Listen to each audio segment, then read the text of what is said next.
Assalamualaikum warahmatullahi wabarakatuh. Kita jumpa lagi di sesi terakhir atau sesi ketiga di acara seminar hari ini dengan narasumber Bapak Dr. Surjono. Beliau merupakan salah satu Widya Iswara terbaik di LPMP Banten. Selanjutnya beliau akan menyampaikan tema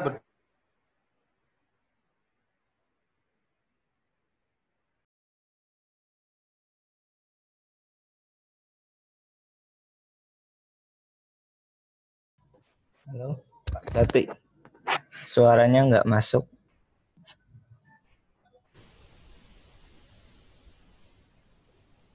terdengar? Sudah, Pak, udah. Oke, terima kasih. Baik, diulangi lagi Bapak Ibu. Hari ini kita akan masuk ke sesi ketiga, ke sesi terakhir yang akan dibawakan oleh Bapak Dr. Surjono mengangkat tema supervisi mutu dalam kondisi pandemi COVID-19. Sesi ini akan berlangsung selama 2 jam, mulai dari pukul 13 sampai pukul 15. Kemudian Bapak Ibu selain di Zoom, Bapak Ibu juga bisa mengikuti kegiatan seminar ini live di Facebook. Mohon maaf karena di YouTube-nya tidak bisa lagi karena trouble, ya ada kesulitan teknis. Jadi sekarang kita alihkan lewat Facebook. Kemudian Bapak Ibu boleh mengajukan langsung pertanyaan-pertanyaan nanti setelah selesai ini, boleh mengajukan pertanyaan baik melalui chat di Zoom atau raise hand atau juga melewat Facebook. Itu saja yang bisa saya sampaikan. Selanjutnya untuk menyingkat waktu kepada Dr. Surjono dipersilahkan. Terima kasih Pak Dek. Suara saya jelas Pak Dek? Jelas. Oke. Bismillahirrahmanirrahim. Assalamualaikum warahmatullahi wabarakatuh. Waalaikumsalam warahmatullahi wabarakatuh. Alhamdulillahirabbil alamin wassalatu wassalamu ala asrofil anbiya'i wal mursalin wa ala alihi washabihi ajmain amma ba'du. Bapak Ibu, selamat bergabung di Zoom kita, Zoom hari ke-5. 5 kali Pak Dek ya? Ya. Oke. Selamat bergabung di hari ke-5 dan mudah-mudahan bukan yang terakhir Bapak Ibu.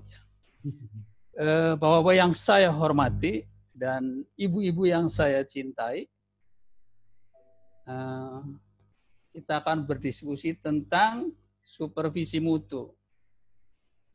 Sebelumnya tadi saya sampaikan bahwa bapak-bapak saya hormati, ibu-ibu saya cintai. Kenapa kira-kira Pak Dek?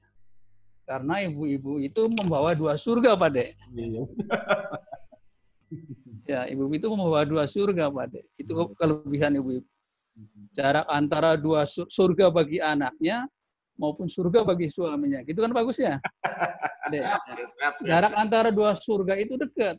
Nah, seberapa jauh jaraknya kita diskusikan nanti pada saat session tanya jawab, Pak Dek ya? Boleh. Pak Dek ya? Siap. Oke, supervisi mutu. Kayaknya masih ada yang masuk gitu Pak Dek? Ya, masih ada. Ya. Oke, kenapa saya mulai dengan gambar bunga? Ternyata untuk akhir-akhir ini jangankan bunganya Pak Dek, saldonya aja udah kering. Mudah-mudahan hanya kita saja. Jadi Pak Dek ya?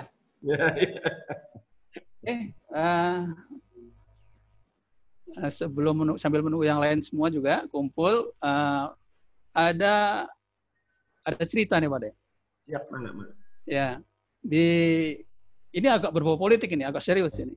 Ya, di TV Trans 7 itu ada wawancara terhadap nenek-nenek Pak Dek. Umurnya 60 tahun. Beliau ditanya, Nek, menurut nenek, enakan di zaman Soeharto atau di zaman Jokowi? Tolong yang lain jangan di mute ya. Jangan di mute ya. Biar bisa pesertanya ngejawab.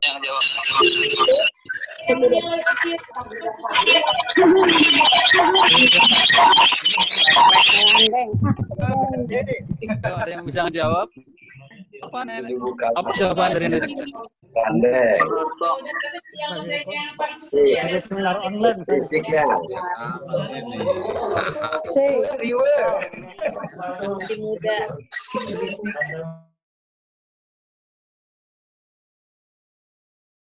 Punya jawaban. Jadi saya punya cerita, ada nenek-nenek itu diwawancarai di Trans 7. Nek, enakan zaman Soeharto apa enakan zaman Jokowi? Ini berbau politik ini.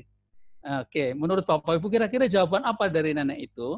Silahkan, siapa yang mau resen jawab? Atau Pak Rijati juga nggak apa-apa lah. Bebas saja, bebas. Pengantar. Bapak yang raise hand, angkat tangan. Ayo, ayo.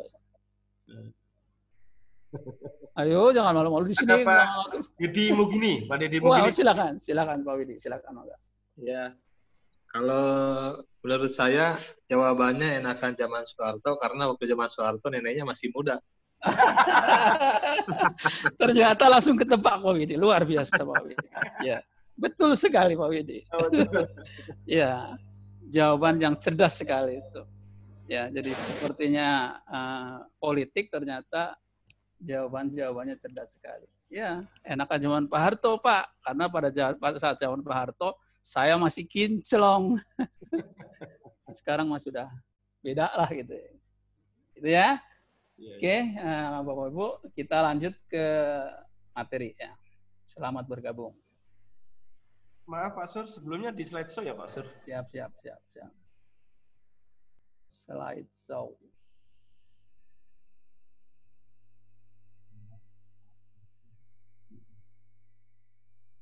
Di PowerPoint-nya Pak Sur? Iya, siap. Oke. Terima kasih Pak Jati tadi menyebutkan saya salah satu WI terbaik, WI suara terbaik. Terima kasih Pak Dek. Nomor sepatunya berapa Dek?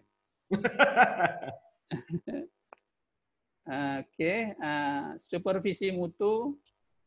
Kenapa di sini ketutup ya Pak Dek? Supervisi mutu di masa pandemi COVID-19. Oke.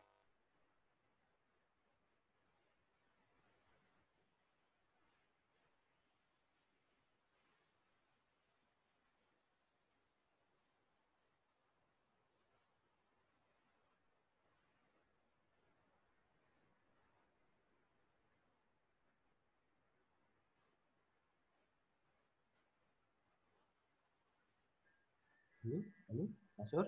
Ya, siap. Tenang aja. Oke. Ternyata yang kelewat biodata saya tidak apalah. Ya, mudah-mudahan ada yang kenal saya. Pak Safrudin kayaknya tadi kenal saya. Atau Bu Anissa lah kenal saya. Yang mau kita bahas hari ini adalah supervisi mutu. Di dalamnya, kayaknya masih banyak yang baru masuk ke boleh. Kenapa supervisi mutu? Kemudian apa supervisi mutu? Kemudian tujuan dan mekanisme supervisi mutu. Yang terakhir adalah supervisi mutu di masa pandemi COVID-19. Ya. Sebelum saya lanjut, ada yang tahun kemarin pasti sudah ikuti kegiatan supervisi mutu. Ada yang mau disampaikan dulu, silahkan. Pak Dek. Kalau ada yang resen, Pak Dek, yang menyampaikan tentang supervisi mutu. Ada Pak Dek? Ada, langsung. Ada Bu Abi Suara Hati. Oke, silahkan. Mangga Pak Abi.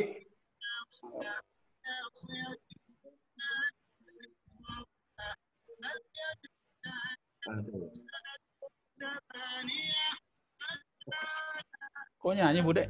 Iya, makanya. Udah. Nah, kayaknya pengen dideketin, Pak Sur. Banyak yang nanya suaranya kecil. Nah, seperti itu. Ya. Tes. Ya, sip. Oke. Jelas ya? Oke, kalau nggak ada yang mau berbagi ilmu, menyampaikan sesuatu yang sudah ada, yang sudah pernah disampaikan tahun kemarin, saya lanjut saja. Kenapa supervisi mutu? Kenapa supervisi mutu? Jawabannya langsung, belum dilaksanakannya penjaminan mutu pendidikan. Belum dilaksanakannya penjaminan mutu pendidikan. Pak, sekolah saya kan belum SPMI. Artinya tidak wajib dong melaksanakan penjaminan mutu pendidikan. Nah, kurang tepat itu Bapak, Ibu Kepala ya. Karena dari peraturan pemerintah nomor 19 tahun 2005 tentang standar nasional pendidikan yang ada contohnya PP 32 2013, mungkin dari situ terbaca yang di atas Bapak Ibu. Contoh PP 13 tahun 2015 menyebutkan bahwa setiap satuan pendidikan wajib menjalankan penjaminan mutu. Artinya sekolah itu sudah ditunjuk sebagai sekolah model atau belum oleh LPMP, tetap wajib menjalankan penjaminan mutu. Gitu Bapak Ibu ya. Jadi nanti tidak ada pertanyaan, Pak, sekolah saya kan belum ditunjuk oleh LPMP sebagai sekolah model dalam melaksanakan sistem penjaminan mutu internal. Tapi aturannya adalah untuk semua sekolah. Jadi semua sekolah wajib melaksanakan penjaminan mutu pendidikan. Oke, sekilas saja. Kira-kira mutu itu apa Bapak Ibu ya? Ada yang resen Pak? Badre? Belum, Mbak. Ada. Oke, mutu banyak, artinya banyak. Tapi saya artikan satu kata saja. Pak Yose resen itu Pak. Ya, mangga Pak Jose. Mutu. Silakan Pak Yose. Belum naik. Suaranya nggak masuk. Masuk Pak Jose lah. Bulian Nurmala ini malahan.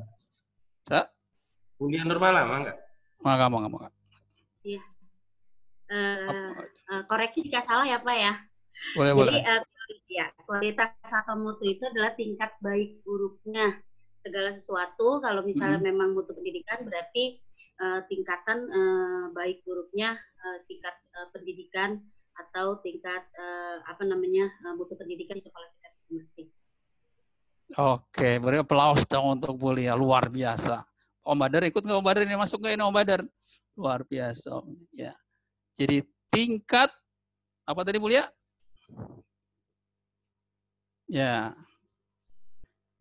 Tapi dibandingkan dengan standar yang ada Bulia ya. Tadi sedikit kurang dengan standar yang ada. Standar yang kita gunakan adalah SNP ya.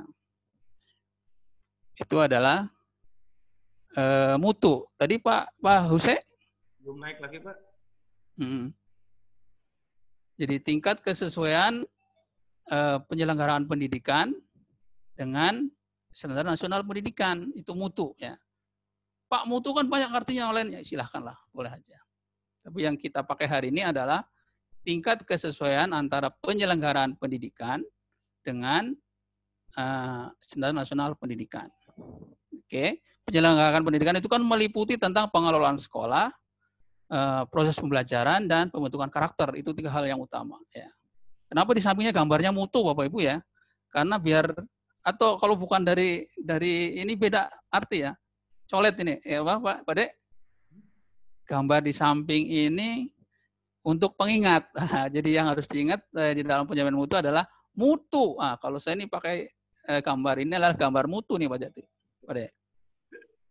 Mutu pengelolaan, mutu pembelajaran, dan mutu pembentukan karakter. Nah itu belum dilaksanakan. Ya, oke. Terus tadi sudah mutu. Sekarang apa penjaminan mutu? Silakan Resen.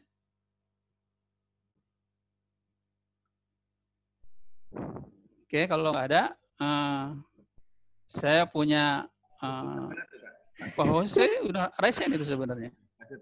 Ya, halo Pak. Ya, silakan Pak. Mangga. Mutu Pak ya. Boleh mutu, boleh penjaminan mutu, Jose, karena sudah 2 pertanyaan tadi. Ya. Kalau penjamin mutu sama seperti Ibu sebelumnya, itu kan bagaimana kita mempertahankan kualitas itu Pak ya. Mempertahankan kualitas. Sama juga berkaitan dengan penjamin mutu. Bagaimana kita mempertahankan kualitas, misalkan dalam satuan pendidikan itu kualitas baik fasilitas, kurikulum, begitu kan struktur organisasi agar betul-betul dapat berkolaborasi dengan baik dan berjalan sebagaimana baik secara hukum maupun fungsionalnya. Begitu Pak, terima kasih. Oke, luar biasa Pak Jose. Bagus sekali. Ternyata sudah hebat-hebat nih Pak Dek. Ya, saya ilustrasikan sedikit. Jawaban Pak Jose tadi sangat benar. Seandainya Indonesia ini tim sepak bolanya mau ngelawan Korea Selatan kalau ibu mungkin tidak paham, itu ranking ring 1 lah untuk tingkat Asia sepak bolanya. Kemudian kalau Indonesia bisa jadi ya ring 2 atau ring 3 lah. Oke. Kalau kita menggunakan konsep penjaminan mutu, kita pasti akan tahu bahwa kalau ngelawan Korea itu kemungkinan besar itu kalau nggak kalah ya paling tinggi itu seri. Nah, kalau kita targetnya hanya seri, itu sudah luar biasa. Dan kita tahu kondisi kita saat ini di mana, itu juga sudah luar biasa. Itu adalah langkah-langkah penjaminan mutu. Jadi tahu kondisi awal, bisa menentukan targetnya. Nah, kalau kita targetnya seri, itu kan jauh lebih rasional daripada harus menang nih lawan Korea Selatan. Nah, itu kan terlalu tinggi targetnya. Maka tadi yang pertama adalah identifikasi kondisi awal. Indonesia masih banyak kelemahan. Tidak mungkin menang lawan Korea. Oke, dibenahin kondisi yang ada. Kemudian targetnya rasional. Nah, untuk mencapai seri saja sudah bagus. Persiapan dari mulai identifikasi kondisi yang ada dan persiapan untuk mencapai target seri, langkah itu adalah langkah penjaminan mutu. Maka berkali-kali sering saya sampaikan, harusnya setiap PPDB hal yang utama dilakukan sekolah adalah pemetaan mutu, pemetaan kemampuan kompetensi anak-anak. Karena biar kita tahu kemampuannya sampai di mana sih, target kita mau sampai di mana. Nah, itu bisa nanti dipersiapkan treatmentnya untuk mencapai target tersebut. Oke. Jadi penjaminan itu adalah mekanisme. Saya bacakan dari Permendikbud nomor 28, mekanisme yang sistematis, terintegrasi dan berkelanjutan untuk memastikan bahwa seluruh proses penyelenggaraan pendidikan telah sesuai dengan standar mutu. Ya. Mekanisme yang untuk memastikan penyelenggaraan proses pendidikan sesuai dengan standar mutu. Itu adalah penjaminan mutu. Nah, itu belum berjalan, maka muncullah program supervisi mutu. Kalau supervisi mutu ini dasar regulasinya apa, Pak? Nah, dasar regulasinya adalah aturan PP 19 yang sudah dicontoh tadi, ya contoh berapa tadi? Pasal 92-nya. Di sana LPMP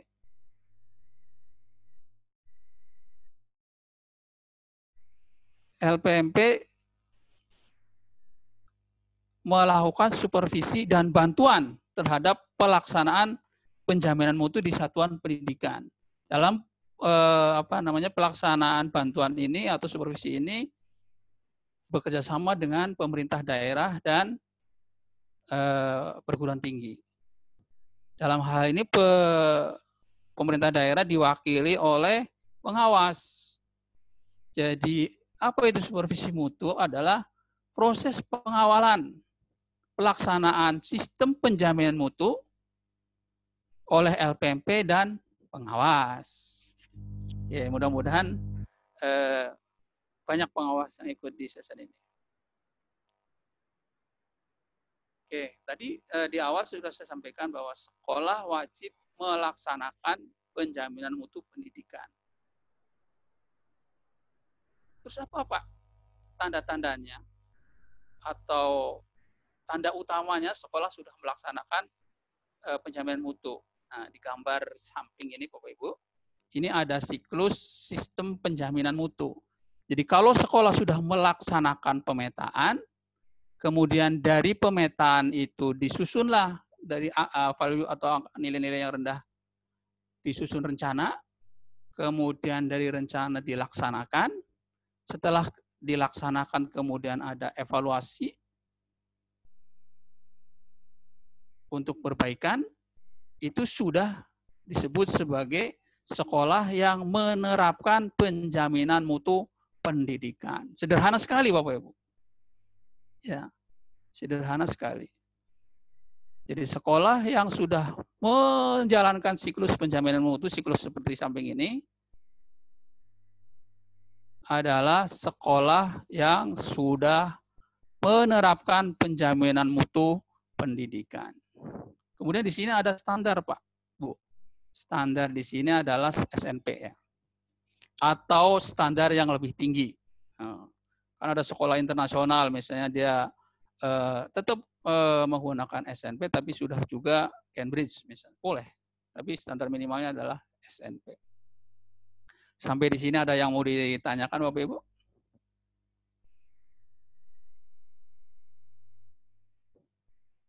Tidak ada, Pak Dek? Tidak ada yang resen? Belum ada, Pak. Belum ada.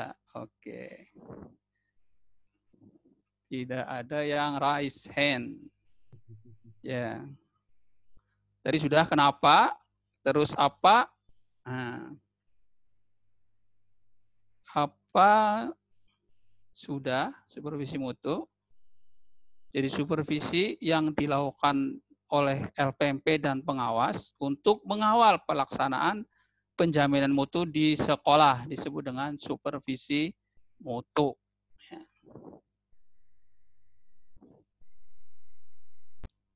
Kemudian lingkup supervisi mutu.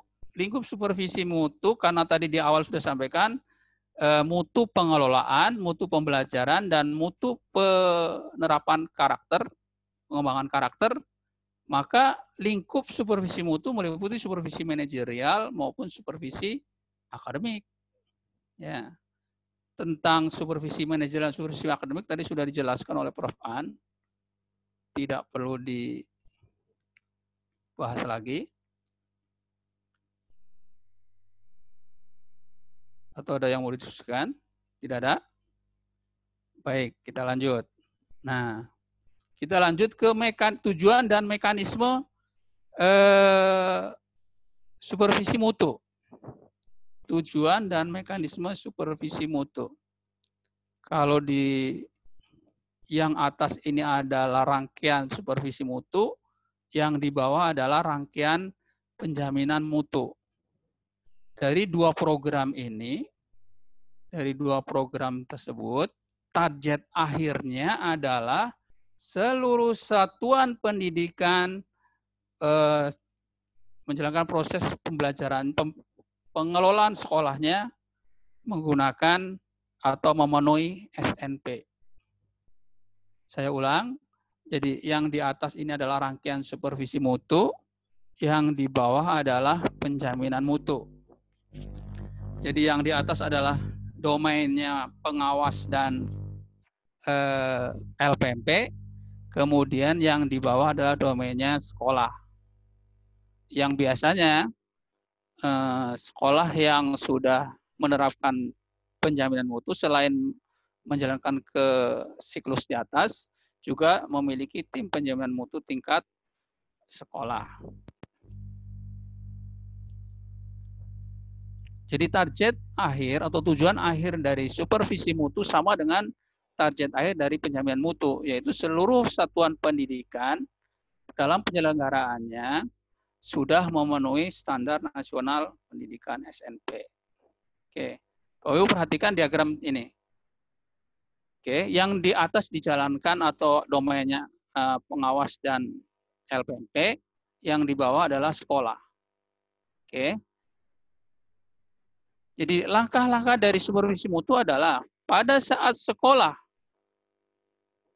sudah melakukan pemetaan, kemudian menganalisis hasil pemetaan, maka datanglah si Pak Supervisor ini atau Bu Supervisor ini, ya, untuk membantu di dalam proses analisisnya. Untuk instrumen yang dari LPMP maupun dari nasional dilengkapi dengan satu kolom rekomendasi atau solusi. Itu juga bagian dari hasil analisis dari hasil instrumen. Oke, itu langkah pertama. Kemudian langkah berikutnya dilakukan sekolah adalah menyusun rencana peningkatan mutu atau perencanaan di siklus tadi. Oke, maka supervisor dari LPMP maupun dari pengawas lakukan pendampingan untuk dalam proses penyusunan rencana peningkatan mutu tersebut. Kemudian berikutnya setelah sekolah melakukan perencanaan dan akan mengimplementasi dari perencanaan tersebut atau pemenuhan mutu, dampingi lagi oleh pengawas atau LPMP. Oke. Kemudian yang terakhir, sekolah melakukan evaluasi dari hasil atau pasca pelaksanaan proses pendampingan, proses implementasi pelaksanaan pemenuhan mutu, lakukanlah evaluasi. Nah, posisi supervisor itu bisa monef sekaligus memberikan refleksi untuk kegiatan. Oke, sampai di sini ada pertanyaan? Jadi rangkaian supervisi mutu dan penjaminan mutu sesuatu yang beriring seperti ini. Beriring agar tercapai seluruh proses penyelenggaraan sekolah memenuhi SNP. Bapak Ibu, untuk memenuhi SNP itu bukan perkara yang mudah. Karena itu tidak hanya melibatkan sekolah sebenarnya, tapi berbagai unsur. Makanya bisa dilakukan secara bertahap. Ya, Bapak Ibu, terutama kepala sekolah ini pasti sudah melihat rapot mutu. Di dalam rapot mutu ada klasifikasi dari sekolah.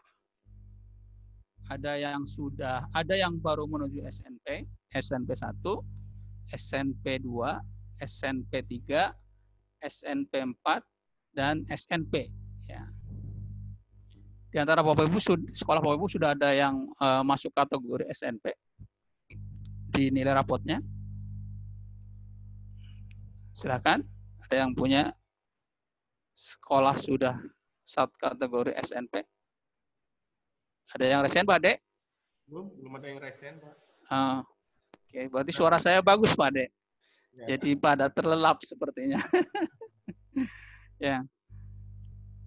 Oke, jadi untuk mencapai seluruh proses penyelenggaraan sekolah memenuhi SNP itu tidak mudah, Bapak Ibu, ya. Maka dipetakan seperti ini. Ini adalah dari rapat itu, Bapak Ibu. Seperti ini. Kalau data yang ada itu katanya yang sudah masuk kategori SNP itu baru 16%. Itu dianggap sekolah-sekolah yang dulunya RSPI, Bapak Ibu. Walaupun saya tidak yakin juga sebenarnya keseluruhannya proses penyelenggaraan sekolahnya sudah SMP. Tapi itu masih karena adanya itu. Ya. Kita lanjut, Bapak Ibu ya. Mekanismenya sekarang, mekanismenya. Nah, tadi kan dimulai dengan evaluasi permasalahan di dalam rangkaian supervisi mutu. Inilah sebenarnya tugas utama awal di dalam proses supervisi mutu. Kan yang biasanya kita debat itu instrumennya. Di nasional di debat instrumennya, di LPMP di debat instrumennya. Padahal justru langkah inilah yang jauh lebih utama. Kenapa gitu, Pak? Karena data itu sebenarnya kan sudah ada dari rapot mutu. Artinya rapot mutu sudah cukup atau kita anggap cukup untuk mulai proses rangkaian supervisi mutu. Ya, di bawahnya saya cantumkan bahwa data itu bisa dari rapot mutu. Oke. Instrumen supervisi mutu hanya pendukung sebenarnya atau sebagai validator. Walaupun sebenarnya kalau rapot mutu selalu diragukan ke validitasnya, tidak pernah akan menyelesaikan masalah. Ya. tapi nggak apa-apa lah.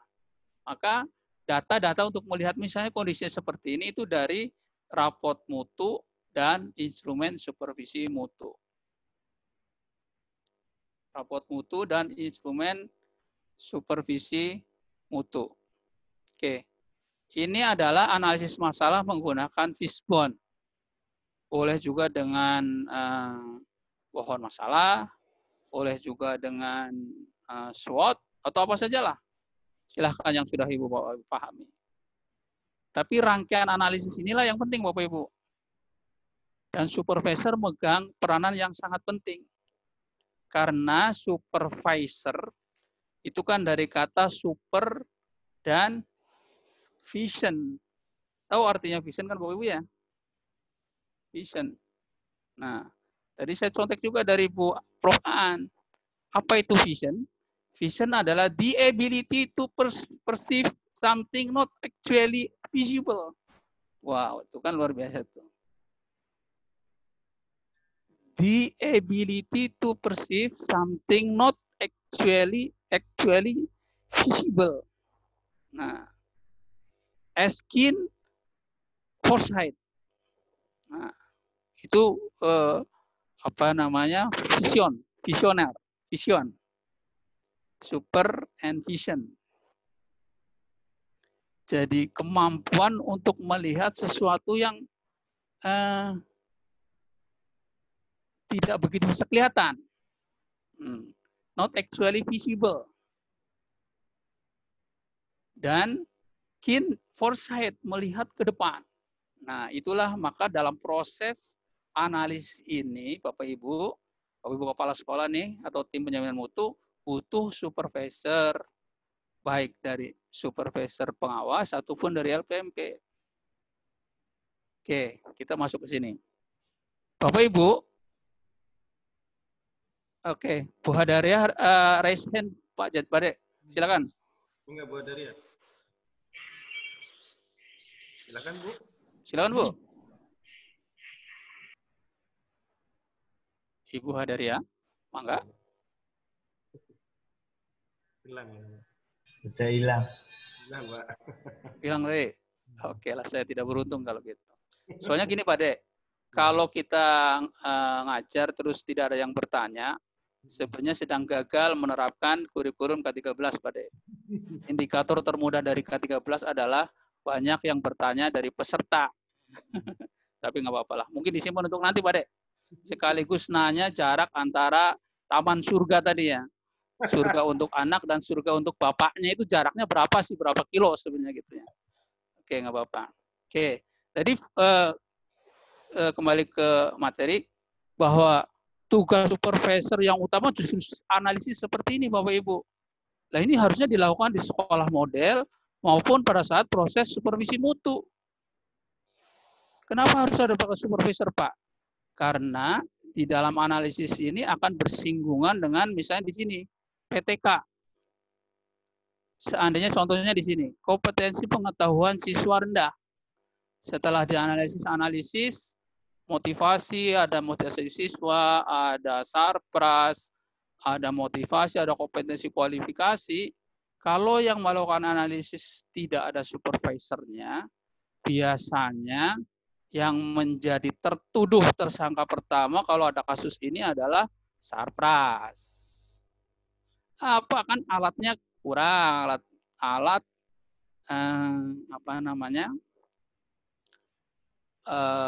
alat bantu pembelajaran, alat prakteknya nggak ada. Biasanya tersangka utama di sini sarpras. Kemudian tersangka berikutnya apa Bapak Ibu? Siswa. Kan anaknya males-males. Nah, yang posisi di sini pasti karena ini yang bagian yang menganalisis PTK ini baik guru maupun kepala sekolah manusiawi akan mempertahankan diri bahwa sudah melakukan yang terbaik. Jadi kelemahannya bukan di kelompok sini, tapi di sarpras maupun di siswa. Itulah Bapak Ibu. Nah kalau ada supervisor yang dari luar, harapannya akan ada lebih fair. Jadi melihat ada kelemahan di kompetensi siswa dari semua sudut. Tidak hanya dari sudut-sudut tertentu yang menjadi tersangka. Oke, misalnya ini. Oke, tersangka utama adalah Sarpras. Oke, ini perencanaan pertama. Karena tidak ada supervisor atau pengawas atau ya Sarpras. Diadakan semua alatnya. Setelah diadakan alatnya, ternyata kompetensi pengaturan siswa tetap rendah, tidak naik. Bingung lagi, kenapa ya kok sudah ada Sarprasnya tidak naik. Motivasi siswa belajar juga tetap rendah. Setelah dicek lagi, ternyata baru kembali kelihatan di sini. Sarprasnya ada, tapi jarang dipakai. Ya. Tapi dari awal tidak ketahuan sebelum Sarprasnya diadakan. Oke, kemudian yang berikutnya tadi, tersangka berikutnya adalah siswa. Motivasi siswa belajar rendah. Wah, ini mah karena emang lingkungannya, Pak, keluarga saya, keluarga siswa saya malah di daerah dan seterusnya. Sehingga motivasi belajarnya rendah dan seterusnya. Ya.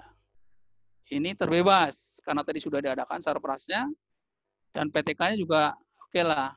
Karena dia yang penyusun atau pembuat analis, maka pasti aman dulu. Ya. Oke. Kemudian, nah tadi akhirnya apa? Inilah yang menjadi bahan omongan adalah kesalahan dari dukungan keluarga. Potensinya rendah, motivasinya rendah terus, hanya menjadi pembahasan tidak selesai. Kalau motivasi siswa belajar rendah saya pindahkan ke depan di sini. Nah, jadi kompetensi pengetahuan siswa saya hilangkan dulu, tapi motivasi belajar siswa yang ini menjadi tujuan utama di sini. Kita cari permasalahannya, bisa jadi baru ketemu. Di sini ada guru misalnya, sarana, kepala sekolah, karena menyangkut pengelolaan, baru nanti bisa ketahuan. Sarananya sudah ada, disiapkan oleh kepala sekolah, kemudian gurunya juga lengkap. Gurunya juga lengkap. Terus kira-kira di mana nguliknya ya? Nguliknya tadi the ability to perceive something not actually visible as keen foresight itu kalau bahasa sayanya ngulik ya. Jadi supervisor itu harus mengulik nih. Motivasi belajarnya rendah kenapa ya? Nah, supervisor atau pengawas kan pengalaman sudah panjang. Bisa jadi masalahnya adalah gurunya kurang banyak tersenyum. Nah, misalnya di sini guru ini untuk guru tidak banyak tersenyum, akhirnya siswanya tidak nyaman, pembelajarannya nilainya rendah. Gurunya kurang tersenyum, pindahin ke depan, guru kurang tersenyum di sini. Setelah guru dipindahin ke depan sini menjadi pencarian kita, cari. Dilihat di sini di kolom ini diganti, di kotak ini kita ganti gaji, kita ganti fasilitas, apalagi misalnya sarana apa, kita ganti, baru ketahuan nanti. Ternyata kenapa gurunya tidak banyak tersenyum, karena beban kerjanya banyak, gajinya kecil. Nah, misalnya. Oke, setelah ketahuan gajinya kecil, dinaikkan gajinya. Ternyata masih rendah juga kompetensi pengetahuan siswanya. Dikulik lagi. Pindahin ke sini lagi sampai ketemu aslinya. Ternyata setelah dikulik baru ketahuan. Masalahnya adalah kepala sekolahnya tidak banyak tersenyum. Sehingga gurunya tidak banyak tersenyum, siswanya juga tidak tersenyum, semuanya tegang. Nah, ya bisa mengulik seperti tadi adalah supervisor dari luar. Karena kalau yang mengotak-ngotik seperti ini itu hanya kepala sekolah dan guru, akan susah menilai dirinya. Oke. Ada yang resen? Itulah fungsi utama pertama di dalam supervisi mutu. Ya. Pak, saya tidak pakai Bu Lia, silakan. Pak Dek. Silakan Bu Lia.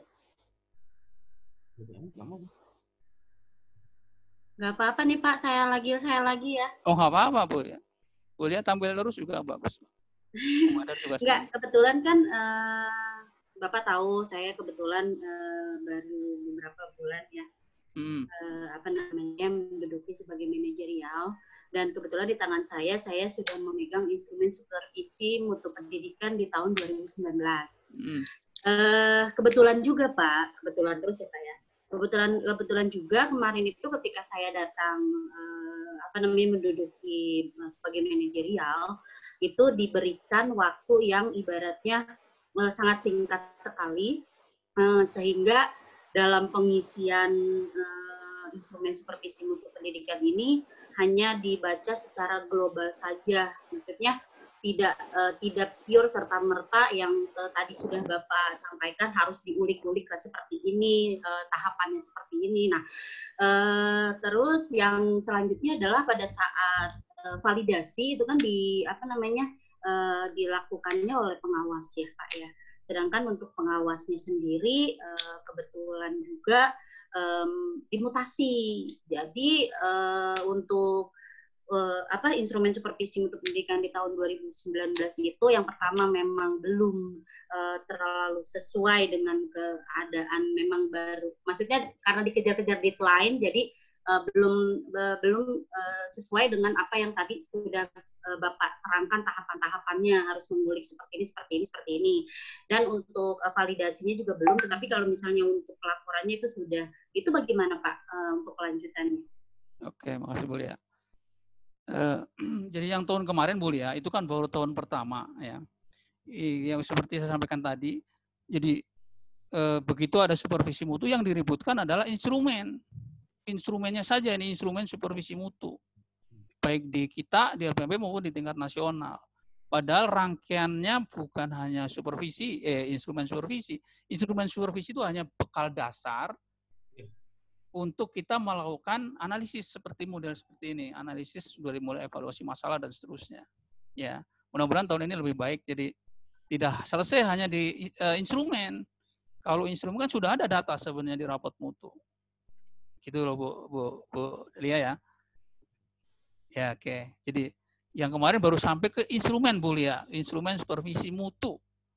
Ya, baru sangat dasar. Jadi mengumpulkan data untuk mengetahui berapa sih nilai untuk siswa, nilai untuk sarpras, nilai untuk PTK dan seterusnya. Baru hanya di situ saja sebenarnya. Masih sangat dasar. Belum sampai ke proses ini. Mungkin adalah beberapa sekolah sudah mencoba-coba seperti ini. Tapi baru sedikit sekali ya.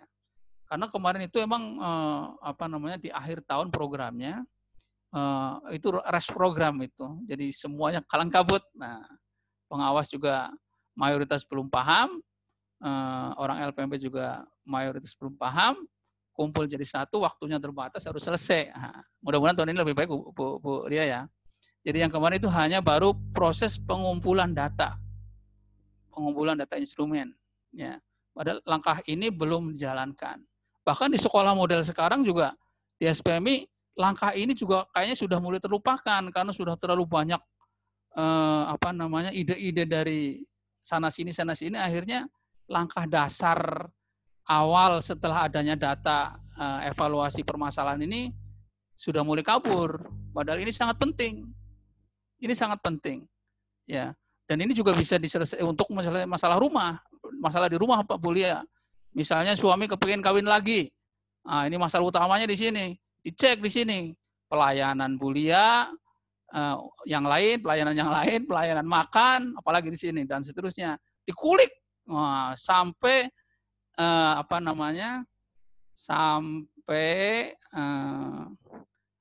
menurut analisis bahwa ini loh masalah utamanya. Kenapa terjadi suami kepingin kawin lagi misalnya. Itu bisa. Atau kepingin ganti mobil misalnya. Adek kepingin pulang ke Semarang, saya mau ganti mobil lah. Itu kan berarti masalah di sini. Masalah utama di sini.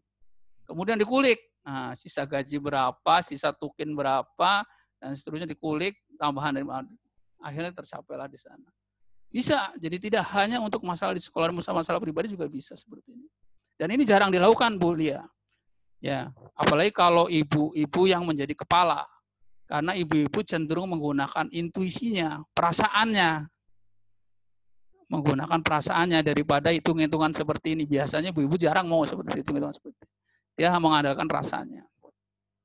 Padahal kalau rasa itu hanya dirinya yang tahu. Misalnya Bu Lia mau kepengen merencanakan tur ke Bandung. Nah, Bu Lia tidak menyebutkan rancangan seperti ininya. Mau lewat Cipularang atau lewat Puncak. Bu Lia nggak menyampaikan, yang penting sampai ke Bandung. Nah, nanti begitu masuk, Bu Lia bilang, oh, kita ke arah Puncak. Nah, ternyata krunya Bu Lia tidak menyiapkan mobil untuk jalur Puncak. Nah, kenapa bisa terjadi seperti itu? Karena dari awal Bu Lia tidak menyampaikan rancangan analisis seperti ini. Nah, itu biasanya ibu-ibu nih, ibu-ibu cenderung menggunakan intuisinya, rasanya, perasaan untuk menyelesaikan masalah. Emang tidak bisa, Pak? Bisa. Tapi kalau saya analogikan, intuisi itu kan given, diberi dari Allah. Jadi tidak semua orang punya intuisi yang tajam.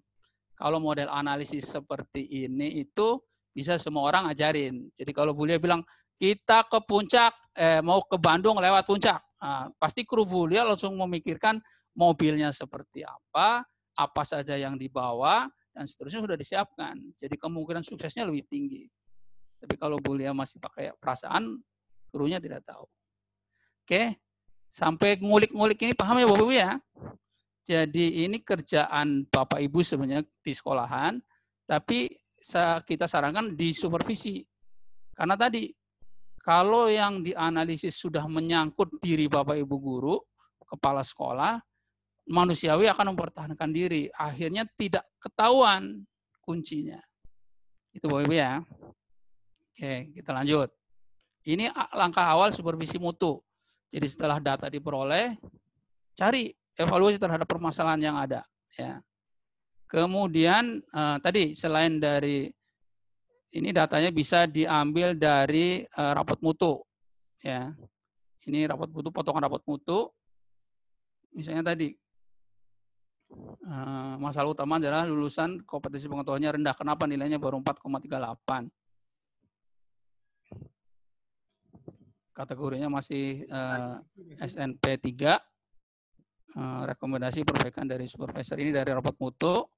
Kalau ini dari instrumen supervisi mutu. Ya. Ini instrumen yang dibuat LPMP, Bapak Ibu.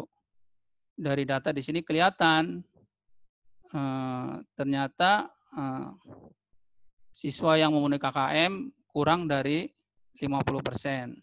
Maka supervisor akan memberikan solusi di sini. Ya. Nasional juga sama Bapak Ibu ya. Untuk bagian dari instrumen supervisi itu A, B, C, D. Yaitu tentang pemahaman SPMI, manajemen, pembelajaran, dan SKL. Sama seperti ini. Cuma kalau yang nasional itu blank, kosongan Bapak Ibu pengawas.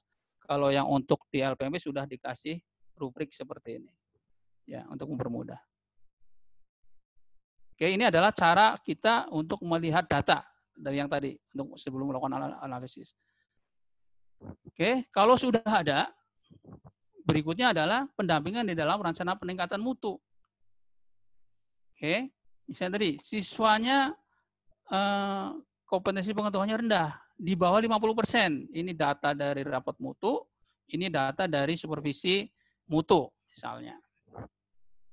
Maka dibuatlah rancangannya seperti ini. Pak, saya punya format yang lain, boleh nggak? Boleh. Ya. Kalau punya format yang lain boleh. LPMP sudah memberikan berbagai banyak format untuk lakukan perencanaan mutu ini. Ya. Misalnya dari sisi PTK-nya, dari sisi siswa, dari sisi sarpras, ya, dikulik. Nah, oleh supervisor nanti diberi saran. Ternyata masalah ini kata Pak Supervisor atau menurut Bapak Ibu juga, masalahnya bukan utamanya di siswa, bukan di sarpras, tapi ternyata kompetensi guru deh. Nah, kalau ada Pak Supervisor kan jadi mudah. Kalau tadi kalau nggak pakai supervisor biasanya terdakwanya di sini, di Sarpras. Terdakwa berikutnya di siswa. Nah, dengan adanya supervisor, baik dari LPMP maupun dari pengawas, siapa tahu yang ditunjuk, kata saran Pak Pengawas, karena Pak Pengawas itu punya keen foresight, punya pandangan tajam, view masa depan. Wah, luar biasa kan? Keen foresight, nah, itu arti vision.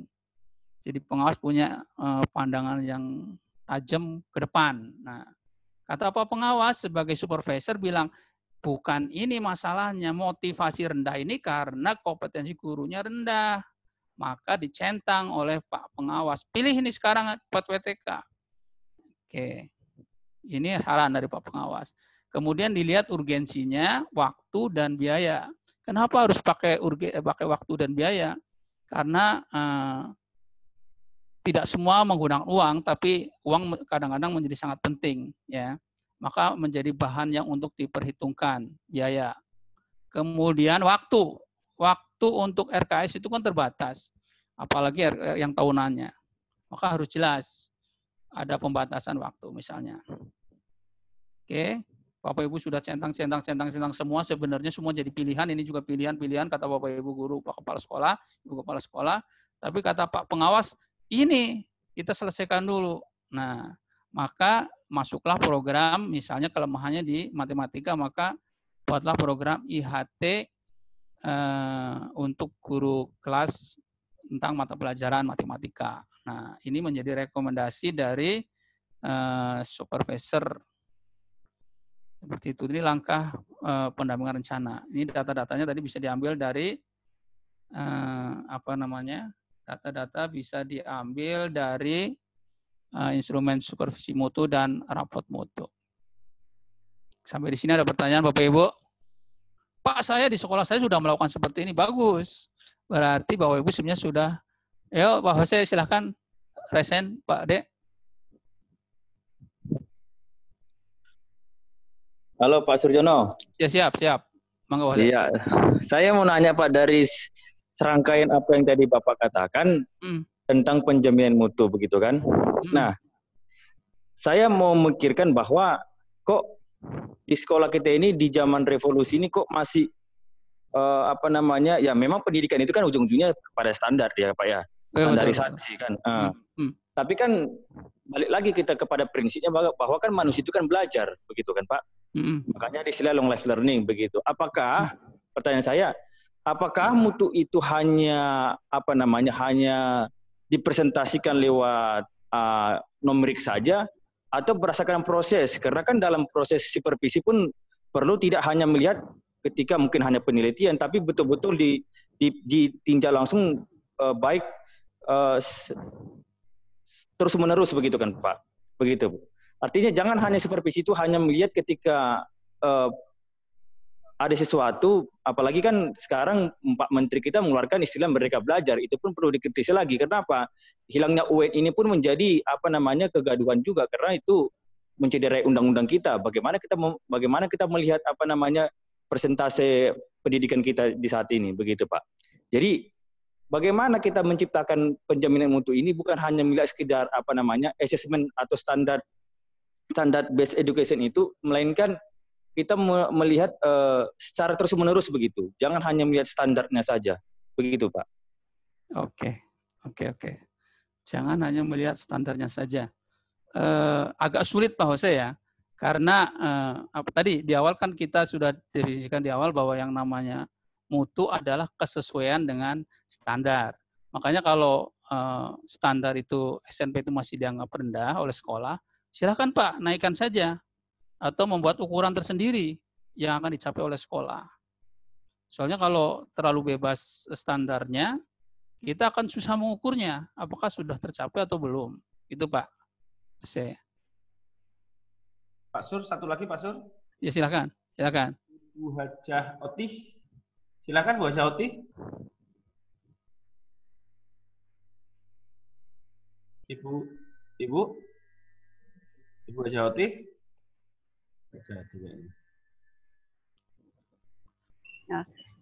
Bismillahirrahmanirrahim. Assalamualaikum warahmatullahi wabarakatuh. Waalaikumsalam. Mangga Bu Teh. Ya. Selamat sore Pak. Terima kasih Pak pemaparannya. Saya ingin bertanya nih Pak, yang masih saya bingungkan itu dalam ini Pak perencanaan yang saya ini kan yang saya masih rancu ini ya Pak. Dalam perencanaan itu kan kita memasukkannya juga di RKS ya Pak ya, kegiatan di pemenuhan mutu.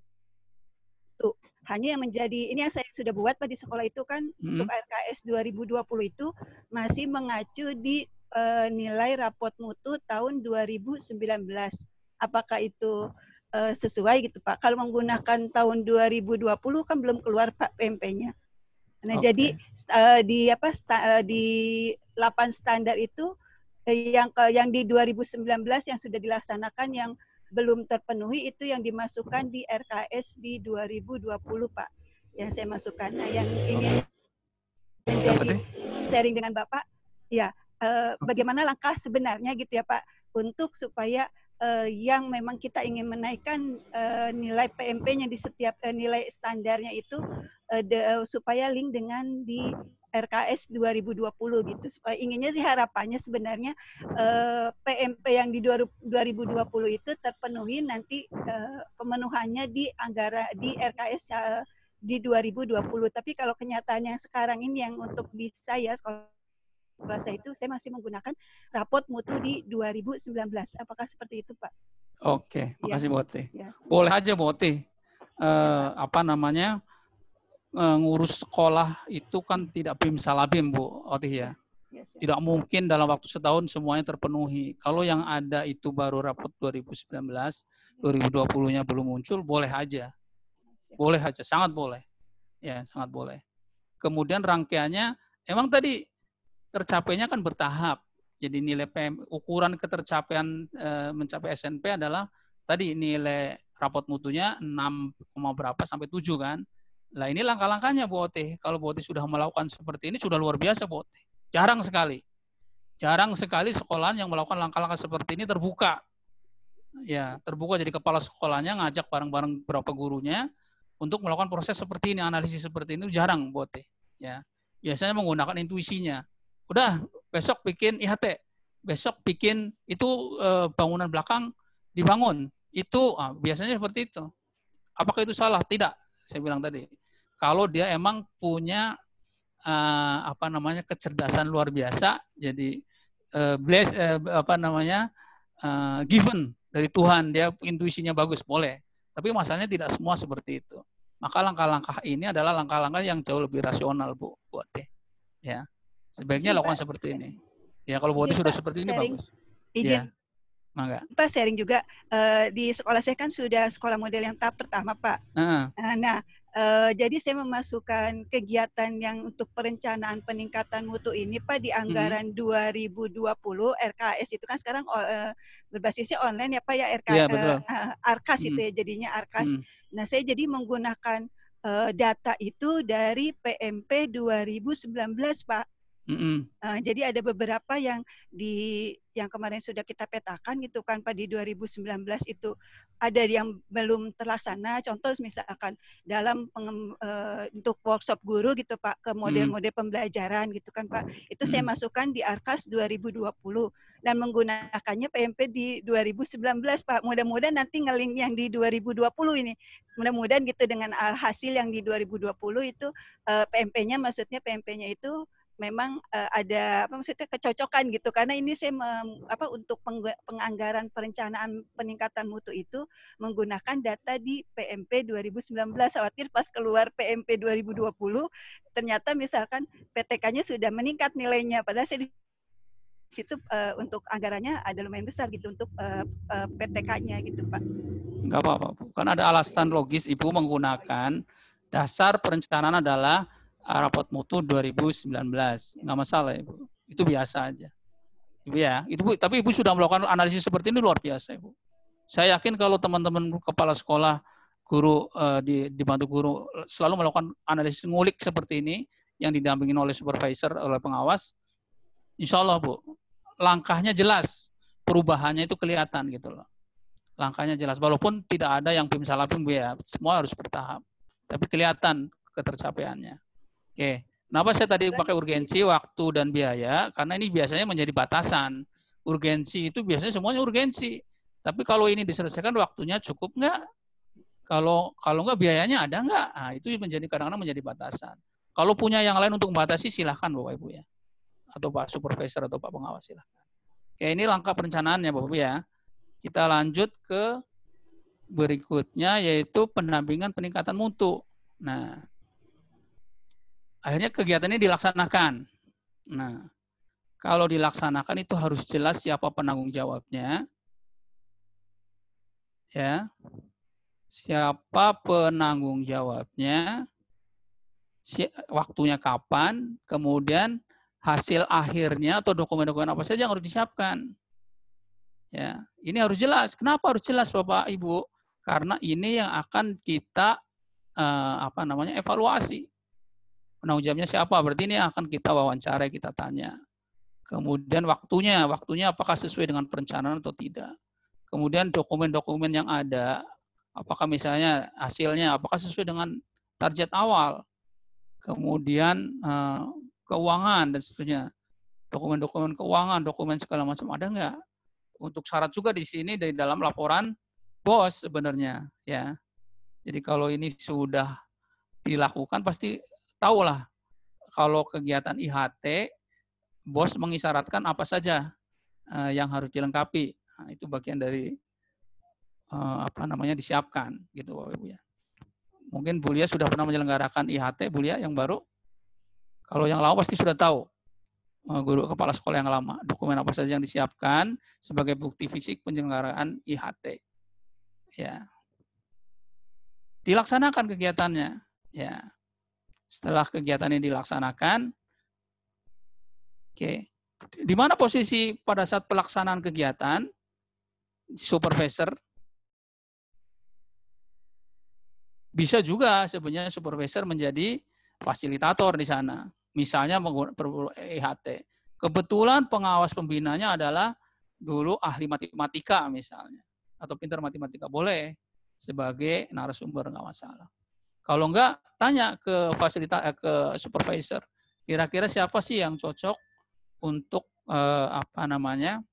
narasumber IHT matematika misalnya. Silahkan. Kita lanjut. Nah, ini juga jarang dilakukan ini Bapak Ibu di sekolahan. Apalagi yang ini nih. Evaluasi. Evaluasi itu Ibu sibuk sudah membuat rencana IHT misalnya. Tapi Ibu lupa mengukur ketercapaian dari target. Padahal target awal misalnya sasarannya 10 guru semuanya pintar matematika. Nah, ditulis di awal. 10 guru pintar matematika, itu adalah targetnya. Harusnya ada di instrumen di sini untuk mengukur ketercapaian apakah benar 10 guru pintar matematika itu harus ada di sini sebagai bukti fisik. Nah, silahkan minta ke narasumbernya apakah apa bentuk instrumen untuk mengukur ketercapaian dari IHT ini misalnya. Disiapkan Bapak Ibu. Karena kalau tidak nanti sia-sia. Kegiatan berjalan sesuai tepat waktu, terlaksana, tapi targetnya tidak tercapai sebenarnya. Nah, untuk kegiatan monitoring dan evaluasi ini, yang saya tuliskan seperti ini. Keterlaksanaan, waktu, dokumen fisik. Kalau Bapak Ibu punya yang lebih lengkap silahkan, atau yang lain boleh saja. Jadi nanti si evaluator, boleh salah satu guru, melihat apakah IHT ini terlaksana sesuai rencana. Rencana 1, 2, 3. Ada nggak rencana kegiatan? Dan seterusnya. Kemudian waktunya, apakah sesuai tepat waktu atau tidak? Kemudian misalnya di sini ternyata dilihat oleh si evaluator, laporan keuangannya tidak ada. Maka si evaluator atau auditor tadi menuliskan di rekomendasi untuk sekolah melengkapi laporan keuangan misalnya. Kegiatan ini jarang terjadi Bapak Ibu di sekolah juga. Evaluasi tertulis terhadap suatu kegiatan sekolah. Jarang terjadi. Nah, dasar inilah sebagai perbaikan untuk siklus berikutnya. Jadi kalau ini sudah berjalan, Bapak Ibu Kepala Sekolah punya data. Ternyata kegiatan IHT kemarin itu banyak masalahnya. Karena laporan keuangan tidak ada, pesertanya yang bisa targetnya 10, yang bisa hanya 2, dan seterusnya itu dasar-dasar laporan dari panitia ke Bapak Ibu Kepala Sekolah sebagai perbaikan untuk kegiatan berikutnya, bahwa ini tidak boleh terulang lagi. Kan penjaminan mutu itu filosofinya juga salah satunya menurut saya adalah hari ini harus lebih baik dari kemarin. Terus hari apalagi tuh? Gimana tuh? Artinya selalu harus ada perbaikan. Continuous improvement. Oke, sampai di sini ada pertanyaan Bapak Ibu? Jadi 4 rangkaian ini diawasin oleh supervisor. Dan itu kemarin belum terjadi Bapak Ibu. Tahun 2019 belum terjadi. Jadi hanya banyaknya yang mengambil data supervisi mutu saja. Mudah-mudahan tahun ini bisa. Ya, nggak tahu kalau ini karena ada COVID. Ada resen? Tidak ada. Belum ada. Belum ada. Kita lanjut. Jadi keempat langkah rangkaian supervisi mutu tadi sudah terjadi ya, sudah saya sampaikan. Kemudian apa indikator keberhasilan supervisi mutu? Nah, sekolah mampu berkomitmen untuk menerapkan sistem penjaminan mutu pendidikan. Makanya kalau ada pertanyaan, Pak, sekolah saya belum sekolah model, itu pertanyaan itu sudah harus dilupakan. Karena setiap satuan pendidikan wajib melaksanakan penjaminan mutu. Nah, itu PP loh, bukan Permendikbud, Bapak Ibu ya. Kalau PP itu kan lintas. Soalnya kalau Permendikbud bisa jadi kepala dinasnya, saya kan bukan bawahan Menteri Pendidikan, tapi kalau PP kan Presiden. Artinya tidak ada penghalangnya, tidak ada resistennya. Semua wajib melakukan penjaminan mutu. Kemudian indikator berikutnya adalah sekolah memiliki tim penjaminan mutu pendidikan. Nah, jadi Bapak Ibu, selain menjalankan siklus yang tadi, pemetaan, rencana, pemenuhan, kemudian evaluasi atau audit, rangkaian siklus itu juga sekolah memiliki tim penjaminan mutu pendidikan. Kalau yang sekolah model pasti sudah paham. Ketua timnya tidak boleh kepala, karena tim ini adalah think tank-nya kepala sekolah. Jadi tim penjaminan mutu itu nggak boleh ketuanya kepala sekolah, tapi boleh wakil kepala sekolah misalnya. Biasanya dibagi 2, tim evaluator, tim perencanaan pengembangan sekolah, dan tim evaluator. Ya, biasanya dibagi 2 itu. Dan mereka adalah think tank-nya Bapak Ibu Kepala Sekolah. Oke. Kemudian indikator berikutnya adalah ada peningkatan mutu berkelanjutan tadi dari SNP 1, SNP 2, SNP 3 dan seterusnya sampai SNP ya. Atau bahkan lebih nanti. Seperti Pak Jose tadi harusnya lebih tinggi dari hanya sekedar standar. Silahkan kalau punya sekolah saya kan sekolah swasta, kalau hanya SNP apa bedanya saya dengan sekolah negeri? Nah, silahkan kalau punya keunggulan tertentu silahkan, boleh ya. Tapi minimal SNP dulu. Kemudian indikator terakhir adalah sekolah berbudaya mutu. Sekolah berbudaya mutu kalau sudah menjadi budaya ini tidak harus menunggu perintah, juga sudah jalan sendiri. Oke. Tadi disebutkan bahwa ada perubahan nilai rapot mutu. Nilai rapot mutu. Jadi indikator yang mudah dilihat kalau berhasil atau tidaknya supervisi mutu adalah indikator ini. Ada perubahan nilai-nilai di dalam rapot mutu ya, dari tahun minus ke tahun 0 ke tahun 1 dan seterusnya.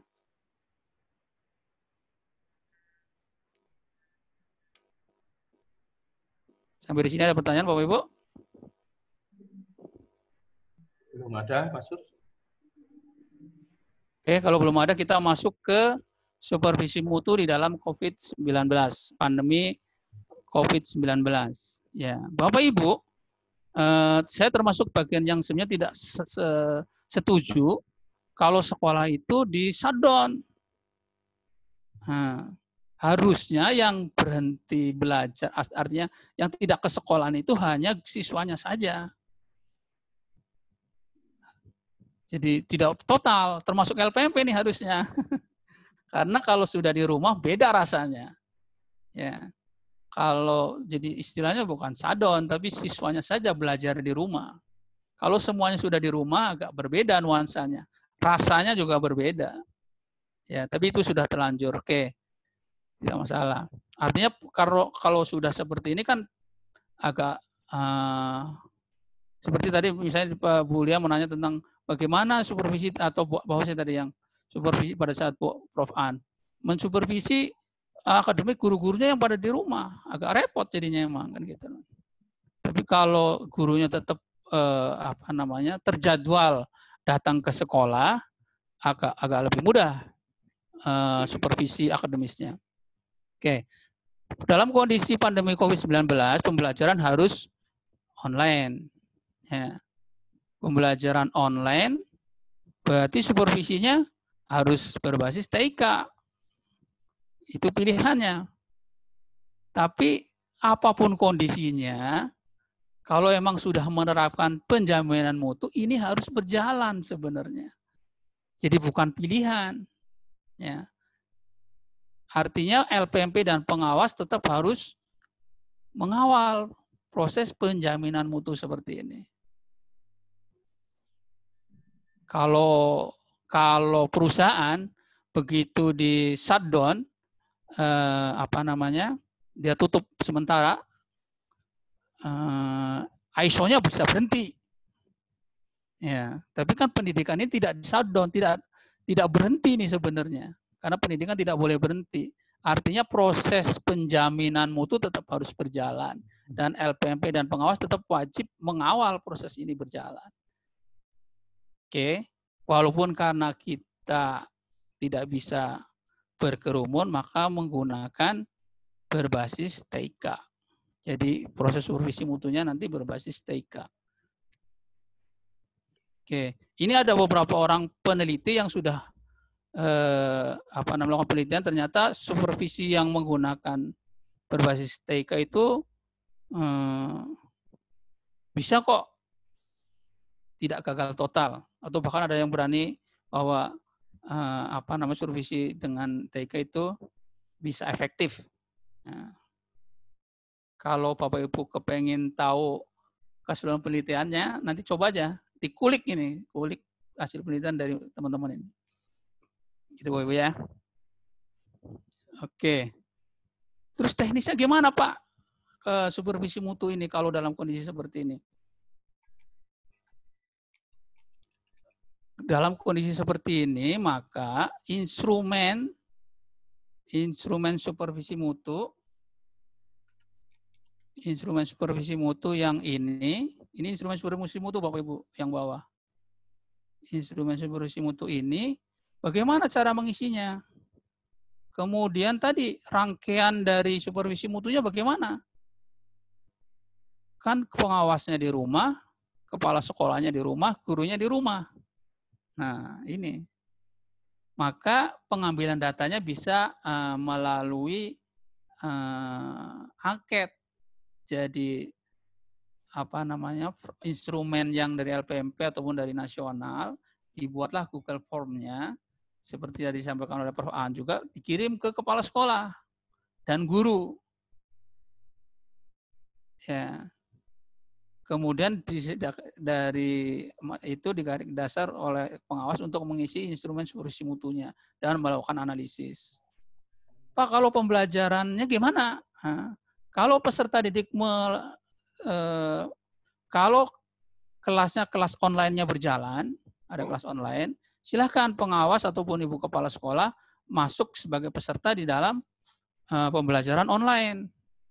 Kalau dia pakai Google Classroom berarti sebagai peserta anak didik. Bisa juga di Zoom seperti ini. Silakan di sana. Kalau Bapak Ibu sudah masuk sebagai peserta, Bapak Ibu akan tahu aktivitas kegiatan pembelajarannya. Tapi kalau Bapak Ibu lihat nggak bisa dilihat dong sama-sama jauh-jauhan. Maka Bapak Ibu izin ke gurunya, Pak, Ibu guru, saya tolong add sebagai peserta di kelas Bapak Ibu. Ya, nggak harus semua kelas lah ya, sampling juga nggak masalah. Semua kelas lebih baik. Oke, kemudian ketiga, si supervisor ini Pak pengawas download raport mutu. Kalau nggak ya minta dari sekolahan kalau emang nggak ada. Kemudian dari data yang ada, lakukanlah analisis. Oke. Kalau sekolah tidak memiliki instrumen rangkaian tadi, perencanaan, pemenuhan, dan evaluasi terhadap perencanaan program, kirim oleh Bapak Ibu pengawas. Kan Bapak Ibu pengawas kayaknya semua sudah mengikuti pelatihan sekolah model. Kirim format-format yang ada untuk diisi oleh Bapak Ibu kepala sekolah dan guru. Ya. Atau Bapak Ibu pengawas sudah melakukan analisis dulu lebih baik dari raport mutu yang ada. Jadi artinya format yang dikirim tidak kosong, tapi sudah sebagian terisi oleh Bapak Ibu pengawas, kemudian ditambahin oleh guru kepala sekolah, kemudian muncullah ada draft rancangan peningkatan mutu satuan pendidikan. Kemudian hasilnya bisa diskusi melalui WAG, Zoom, atau Webex, ya. Untuk jadi rancangan yang di atas tadi, rancangan yang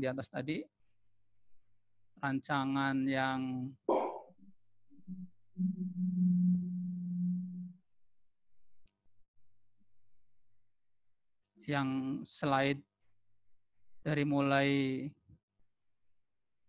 ini perencanaan, pendampingan, dan ini bisa dikirim ke sekolahan oleh pengawas. Atau bisa jadi kalau sekolah sudah punya, silahkan gunakan yang ada. Sorry. Tadi sampai slide.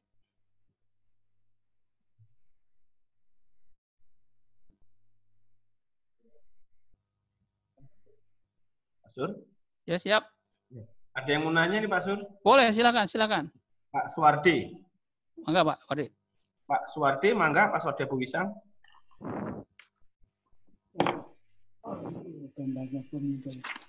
Pak Suwardi pengawas Pak Wardi ya?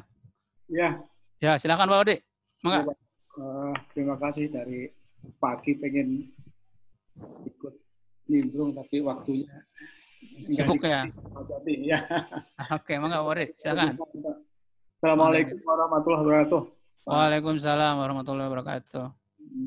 Nah, sekali ikut kegiatan ini. Jadi selama ini apa yang disampaikan oleh Pak Surjono tadi kan sepakat omongan katanya menghindari fitnah untuk guru, kemudian pengawas, juga kepala sekolah yang di rumah kerjanya tapi dapat gaji katanya kayak demikian. Kita juga sama Pak Wardi. Silakan. Nah, itu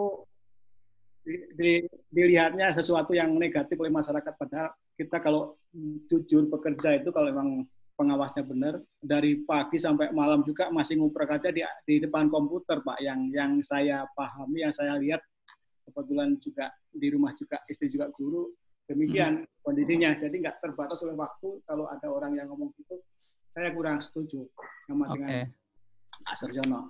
Lanjut Pak, yang berkenaan dengan pertama tadi mengenai kegiatan mutu Pak ya. Jadi kita sebenarnya juga sudah melaksanakan di masing-masing daerah ini yang berkenaan. Tapi implementasi yang di lapangan kondisi yang COVID ini sangat sulit untuk dijalankan secara normal Pak ya. Nah, dalam kondisi yang biasa saja kita kesulitannya adalah bagaimana mengajak sekolah-sekolah itu tepat waktu melakukan perencanaan mengenai pengisian raport mutu. Buktinya sampai mungkin kalau dari LPMP membaca ya per kabupaten kota kondisinya masih berapa persennya itu belum melakukan kegiatan tersebut. Jadi kalau mau jujur kita juga pengawas sudah berkali-kali ngobrol sekolah sekolah ngomong kepada kepala sekolahnya, ini mohon maaf terutama untuk sekolah-sekolah yang swasta melakukan pengisian rapor itu sampai ngupload, apalagi sampai di sana menghitung dan sampai pada overval oleh pengawasnya. Rata-rata yang sudah melakukan mungkin baru sekolah negeri, Pak, ya. Untuk yang swasta masih kurang. Nggak tahu kalau untuk daerah lain yang saya pahami di lapangan kita kesulitan untuk terutama sekolah-sekolah swasta. Nah, itu yang menjadi pertanyaan saya untuk LPMP atau untuk kementerian nantinya. Untuk sekolah yang demikian, yang tidak melaksanakan sampai pada akhir batasnya, tidak melakukan pengisian rapor mutu, adakah sanksi untuk sekolah-sekolah yang demikian? Yang berkenaan dengan pengisian rapor mutu. Yang kedua yang berkenaan dengan ini, Pak, dengan kegiatan pembelajaran selama daring, kita juga memahami beberapa sekolah juga tidak berjalan normal seperti pada waktu hari-hari biasa kondisinya, sehingga kalau saya memberikan pengelompokan ke sekolah yang sifatnya bisa menjalankan kegiatan secara baik untuk melakukan pembelajaran secara menggunakan daring, ada juga sekolah yang sama sekali tidak mau menjalankan. Nah, ini yang sekolah yang tidak menjalankan ini, baik bagaimana kita bisa merancang untuk melakukan supervisinya. Sekolahnya aja tidak ketahuan pembelajarannya model kayak apa, ditanya katanya alasan keterbatasan sekolah-sekolah yang demikian. Tidak semuanya ya. Ada sekolah yang sama sekali tidak melakukan pembelajaran menggunakan daring dengan keterbatasan yang dimiliki oleh sekolah itu. Nah, kondisi yang demikian nanti bagaimana kita sebagai pengawas untuk melakukan supervisinya. Nah, itu sementara Pak Subjono. Terima kasih. Assalamualaikum warahmatullahi wabarakatuh. Luar biasa Pak Wardi. Terima kasih. Sebenarnya kalau jawabannya sekolah yang tidak mau mengisi PMP seperti apa, yang lebih paham teman-teman SI ini, Pak Jen dan seterusnya. Tapi yang saya tahu data dari rapot mutu ini kan akan dihubungkan dengan pemberian BOS, Pak Wardi. Pemberian tunjangan kepala sekolah dan seterusnya, ya. Tapi saya tidak tahu yang terakhir ini nanti Pak Jenny atau Bu Eka kalau ada atau Pak Kasih saya jelaskan ke sana. Tapi pertanyaan berikutnya adalah kalau sekolah itu tidak mau menerima BOS juga gimana? Nah, itu lebih sulit lagi, ya. Karena ada sekolah-sekolah yang tidak mau menerima BOS karena lebih sulit laporannya. Walaupun laporan BOS sekarang jauh lebih fleksibel sebenarnya penggunaannya. Oke, itu ya Pak Wardi ya. Nanti Pak Wardi saya tanya dulu ke Pak Yadi yang mengikuti perkembangan tentang PMP. Apa sanksi bagi sekolah yang tidak mau mengirimkan data? Ya. Kemudian yang kedua, sekolah yang tidak menyelenggarakan pembelajaran sama sekali pada saat COVID-19 ini. Tadi Pak Wardi, jadi karena langsung di-shutdown sekolahnya, jadi tidak hanya harusnya diliburkan saja siswanya, tapi gurunya terjadwal tetap datang ke sekolah. Mungkin akan beda suasananya, beda rasanya, ya. Tapi itu sudah terlanjur. Atau Pak Wardi silahkan konfirmasi ke sekolah-sekolah juga. Kayaknya ada juga deh, karena kita juga menyelenggarakan pelatihan Zoom Pak Wardi. Yeah. Kalau Pak sekolah binaan Pak Wardi belum sama sekali ada yang pembelajaran online, silahkan ngedaftar ke LPMP saja. Jangan-jangan emang karena nggak bisa Pak Wardi. Nanti LPMP yang melatih gurunya. Silahkan saja. Kalau emang ada yang itu, jangan-jangan karena emang nggak bisa. Itu Pak Wardi ya. Oke. Kalau sudah bisa, Pak Wardi ikut peserta didik Pak Wardi. Nih, di nomor 2 ini. Jadi Pak Wardi tidak harus datang ke sekolah, tapi bisa ngikutin pergerakan atau treatment apa saja dilakukan oleh guru. Kalau Pak Wardi ikut sebagai peserta didik di sini, ya ikut saja, diminta izin ke gurunya untuk di-add sebagai peserta didik. Bapak akan tahu apa saja yang dilakukan oleh guru di sekolah gitu Pak Wardi. Ya, itu Pak Wardi ya. Ada tambahan sedikit. Silakan.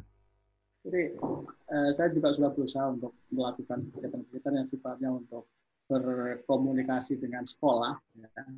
Bahkan untuk memudahkan hal tersebut, saya itu membuat grup WA untuk kepala sekolah binaan. Di dalamnya bahkan ada termasuk saya masukkan juga, saya gandeng dengan operator sekolah yang tadi hubungannya dengan rapor mutu supaya cepat diselesaikan. Yeah. Yang kedua, dari kegiatan tersebut saya mendapatkan laporan dari kegiatan pembelajaran. Saya membuat link untuk share laporan dari itu lewat email atau lewat laporan yang khusus langsung aja masuk ke Google Drive yang sudah saya share ke masing-masing sekolah. Dan itu yang bekerja ternyata tidak hanya kurikulum atau kepala sekolahnya, tapi langsung gurunya langsung mengisi ke Google Drive. Sehingga dari minggu ke minggu pantauan mereka-mereka yang sudah menjalankan kegiatan daring tersebut bisa saya lihat kegiatannya sampai jauh mana, bahkan mengenai sudah melakukan pembelajaran, ada tugas atau ulangan-ulangan. Oke, bagus Pak Wadi. Ya, top. Oke, makasih Pak Wadi. Oke, dari langkah-langkah tadi ini akan hasil akhir dari supervisi mutu adalah seperti ini sebenarnya. Ada rancangan program sebagai lampiran laporan kegiatan yang seperti ini. Nah, harusnya ada targetnya sampai di sini. Jadi dari analisis rapot mutu dan analisis supervisi mutu, sekolah dan pengawas sekolah bisa membuat seperti ini. Oke, kalau mau lebih lengkap nggak masalah. Kenapa programnya ini? Dasarnya dari apa, alasannya, dan sebagainya, silahkan. Tapi minimal ada program yang dibuat bareng-bareng antara supervisor, dalam hal ini pengawas atau orang LPMP dengan sekolah. Dengan langkah seperti ini harapannya perbaikan mutu sekolah yang bertahap tadi lebih jelas. Oke, kita kembali ke yang tadi. Oke, tadi saya contohkan bahwa untuk pengambilan data, kalau pengawas tidak bisa mengisi instrumen ini, dan sebaiknya jangan diisi langsung, karena kalau diisi langsung itu biasanya persepsi. Nah, maka buatlah Google Form, ya, Google Form untuk dikirim ke kepala sekolah untuk melengkapi ini biar pengawas bisa ngisi ini. Ya, Pak, kan saya pengawas masih ada yang belum bisa bikin Google Form. Silahkan ajukan berapa pengawas yang membutuhkan pelatihan Google Form untuk membuat Google Form. Silahkan ajukan ke LPMP biar dibuka pelatihan pembuatan Google Form, terutama untuk pembuatan instrumennya, instrumen angket. Ya. Kan tadi Pak Hosi bilang, oh harus dilihat berikutnya. Iya, supervisi memang harus diobservasi bentuknya. Tidak hanya sesaat, tidak sesaat. Ya, tapi karena ini kondisinya tidak memungkinkan, maka observasi proses supervisi itu diganti dengan angket seperti ini. Jadi untuk mengisi instrumen supervisi mutu, Bapak Ibu pengawas membuat Google Form yang dikirim ke kepala sekolah. Ya. Kemudian data yang dikirim balik dari kepala sekolah inilah yang sebagai data untuk mengisi instrumen supervisi mutu. Ini hasil akhir. Kemudian, nah kendalanya. Ini sudah mau habis ya. Kendalanya adalah, kenapa sih kok perubahannya lambat sekali? Karena tuntutan akan mutu dari pemerintah dan sebagian orang tua siswa di kita itu sebenarnya masih rendah. Terutama sekolah negeri ini. Kalau sekolah swasta, oke, sudah lebih rewel orang tua. Karena biasanya wawasannya juga lebih dan mereka merasa mengeluarkan uang untuk menyekolahkan anaknya. Jadi wajar mereka menuntut akan mutu anak didiknya, anaknya. Nah, inilah kalau tuntutan dari pemerintah dan orang tua ini tinggi, mau tidak mau sekolah akan berusaha lebih baik dari yang ada sekarang. Ya, gitu Bapak Ibu. Kita masih sangat rendah.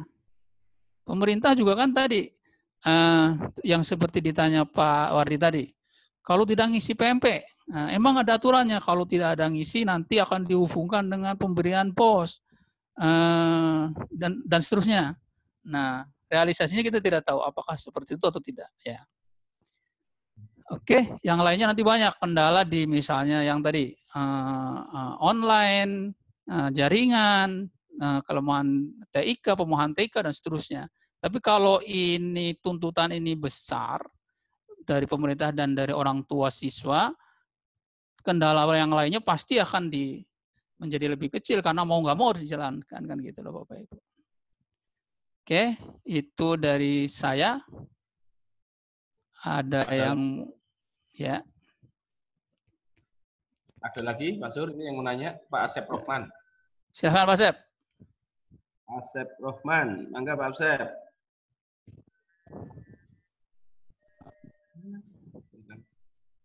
Itu udah dibaca. Saya di luar, gak ada sinyal. Oke, nggak apa-apa. Yang udah tanya Pak Asep. Itu udah dibacakan aja sama Pak Jati ya. Oke, bacakan Pak Jati. Pak Asep ini kepala sekolah, pengawas atau guru? Pengawas Kota Serang. Siap. Silakan Pak Jati, bacakan Pak Jati. Atau di chat. Ya, di chat itu masih mengenai dalam itu yang lemah itu kan guru. Nah, dalam praktek pembelajaran di dalam kelas. Nah, ini bagaimana cara mengatasi mutu guru tersebut di dalam kondisi yang seperti ini, gitu Pak. Diulang Pak Jati. Ini begini Pak, dalam supervisi mutu yang lemah ini adalah guru. Nah, justru dalam praktek pembelajaran di dalam kelas. Jadi gurunya lemah dalam praktek pembelajaran dalam kelas. Bagaimana cara mengatasi mutu guru tersebut yang lemah tadi dalam mengajar pada situasi dan kondisi seperti sekarang? Oke. Terima kasih Pak Asep, pertanyaan bagus sekali.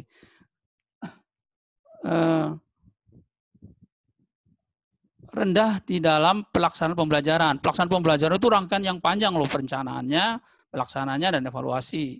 Di dalam pelaksanaan sendiri itu ada misalnya strateginya, metodenya, cara bicara, cara membuka, cara menutup. Nah, harus Pak Asep kulik dulu.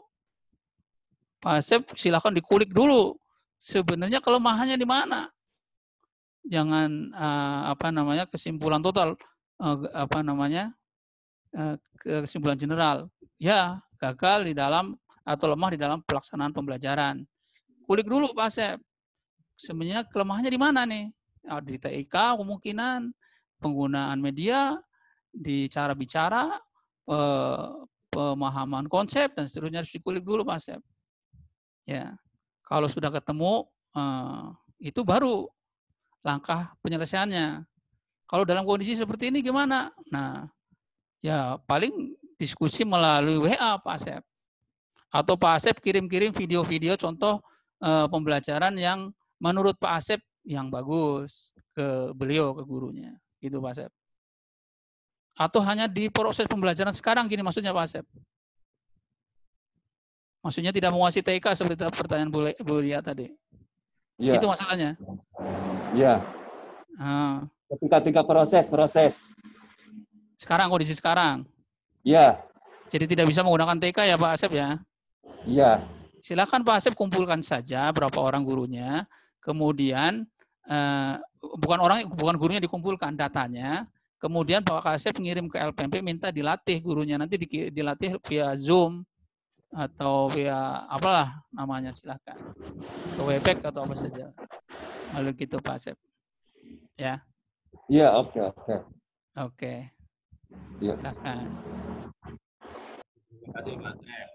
Selanjutnya Pak Bara Indra ini Pak Sur. Mana silakan. Silakan mangga. Pak Bara ini pengawas, kepala sekolah atau guru Pak Bara? Saya guru Pak. Oke, mangga Pak Bara. Baik, terima kasih Pak Dokter. Ya, silakan. Pak Sur. Assalamualaikum warahmatullahi wabarakatuh. Waalaikumsalam warahmatullahi wabarakatuh. Ini menurut analisa yang saya ketahui Pak ya, bahwa sekolah pada umumnya dalam mengisi rapor itu lebih kepada hanya sekedar menggugurkan kewajiban saja begitu Pak. Ya. Tanpa kemudian melihat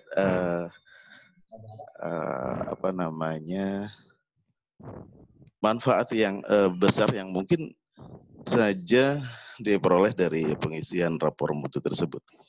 Kemudian oleh hal ini pun saya pikir juga sekali dua uang dengan supervisor. Kemudian yang berikutnya yang menjadi sorotan saya adalah ketika dievaluasi kemudian lalu bagaimana tentang pemenuhan kewajiban, apakah itu sepenuhnya menjadi tanggung jawab sekolah? Apakah kemudian dalam hal ini LPMP merekomendasikan pemenuhan kelemahan atau kekurangan yang ada pada sekolah tersebut? Misalnya saja kalau misalnya terkait dengan jumlah ruang belajar yang tidak sesuai dengan rombel belajar, apakah atau buku atau hal lain terkait dengan mutu atau kemampuan dari guru, apakah kemudian ini merta menjadi rujukan atau katakanlah LPMP mengambil sebuah kebijakan dalam hal pemenuhan tersebut begitu. Nah ini saya pikir juga penting disampaikan kepada kita agar ada nilai tambah yang mungkin saja bisa diperoleh sekolah dengan katakanlah ini memotivasi sekolah dalam hal mengisi rapor mutu. Demikian Pak, terima kasih. Terima kasih Pak Bara. Baik, Bapak Ibu, kalau kita membuat perencanaan, kalau datanya tidak valid, itu sebenarnya sudah gagal. Jadi data valid dari kondisi real sekolah itu sangat penting. Jadi kalau kita datanya tidak valid, itu sudah gagal sebenarnya. Pasti salah. Sama aja misalnya kalau Bapak Ibu ke dokter, Bapak Ibu sakit perut, tapi Bapak Ibu kasih tahu ke dokternya, yang sakit tangan saya, pasti dokternya akan salah menganalisis. Ya karena data awalnya bohong dikasih tahu yang salah, gitu ya Pak Bara ya.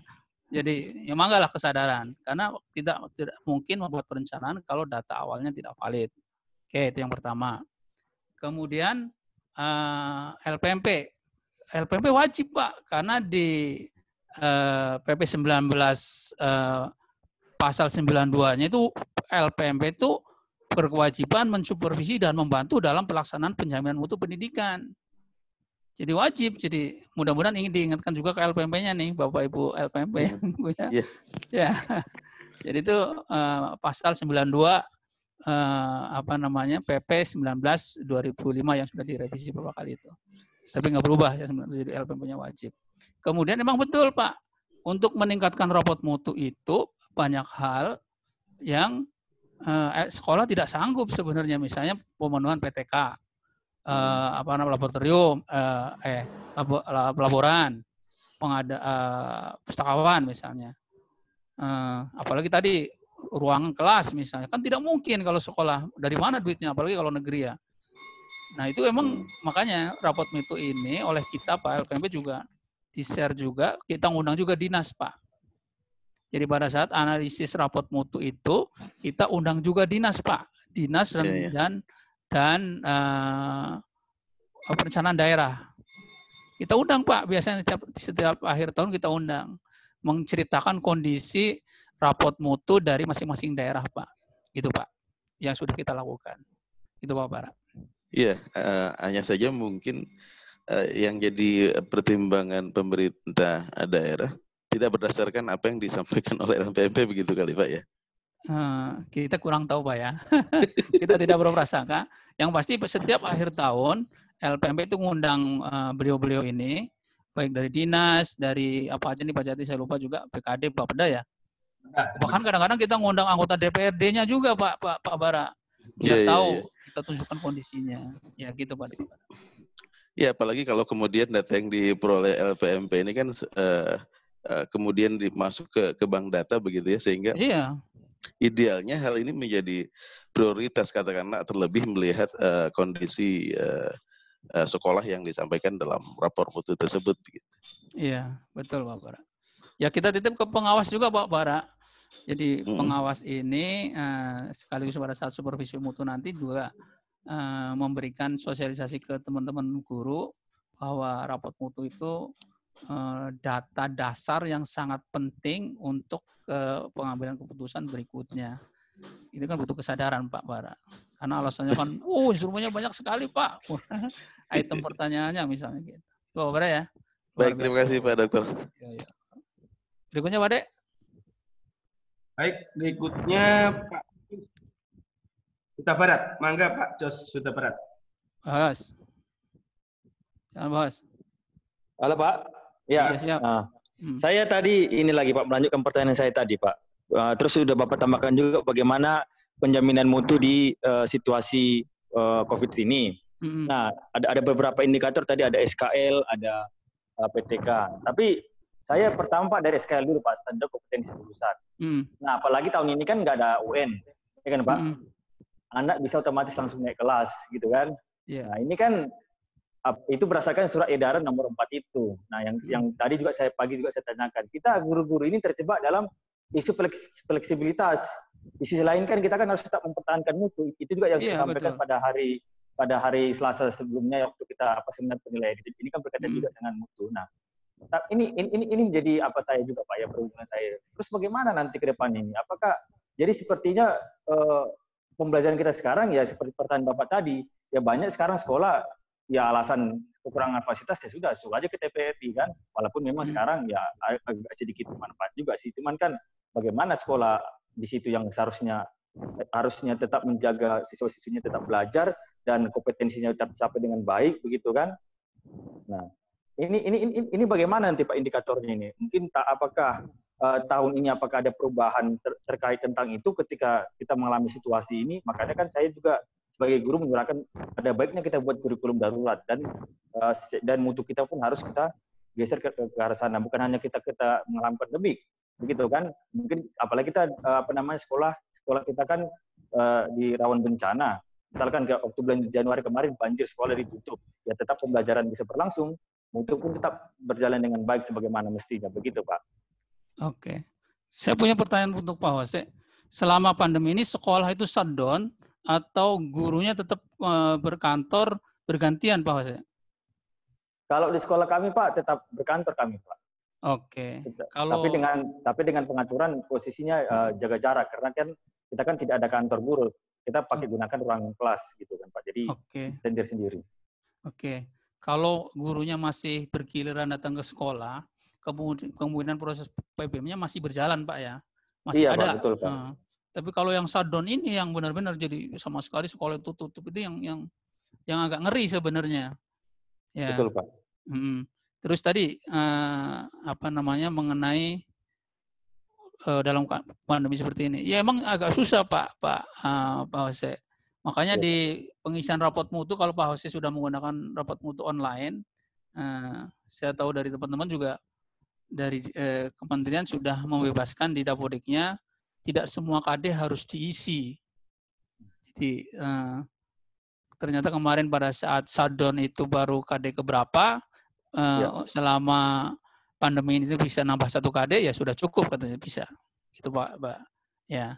Kemudian kalau nanyanya mutu secara keseluruhan ya susah gitu Pak Jose. Kalau semuanya udah pada di rumah mah agak repot. Itu Pak Jose.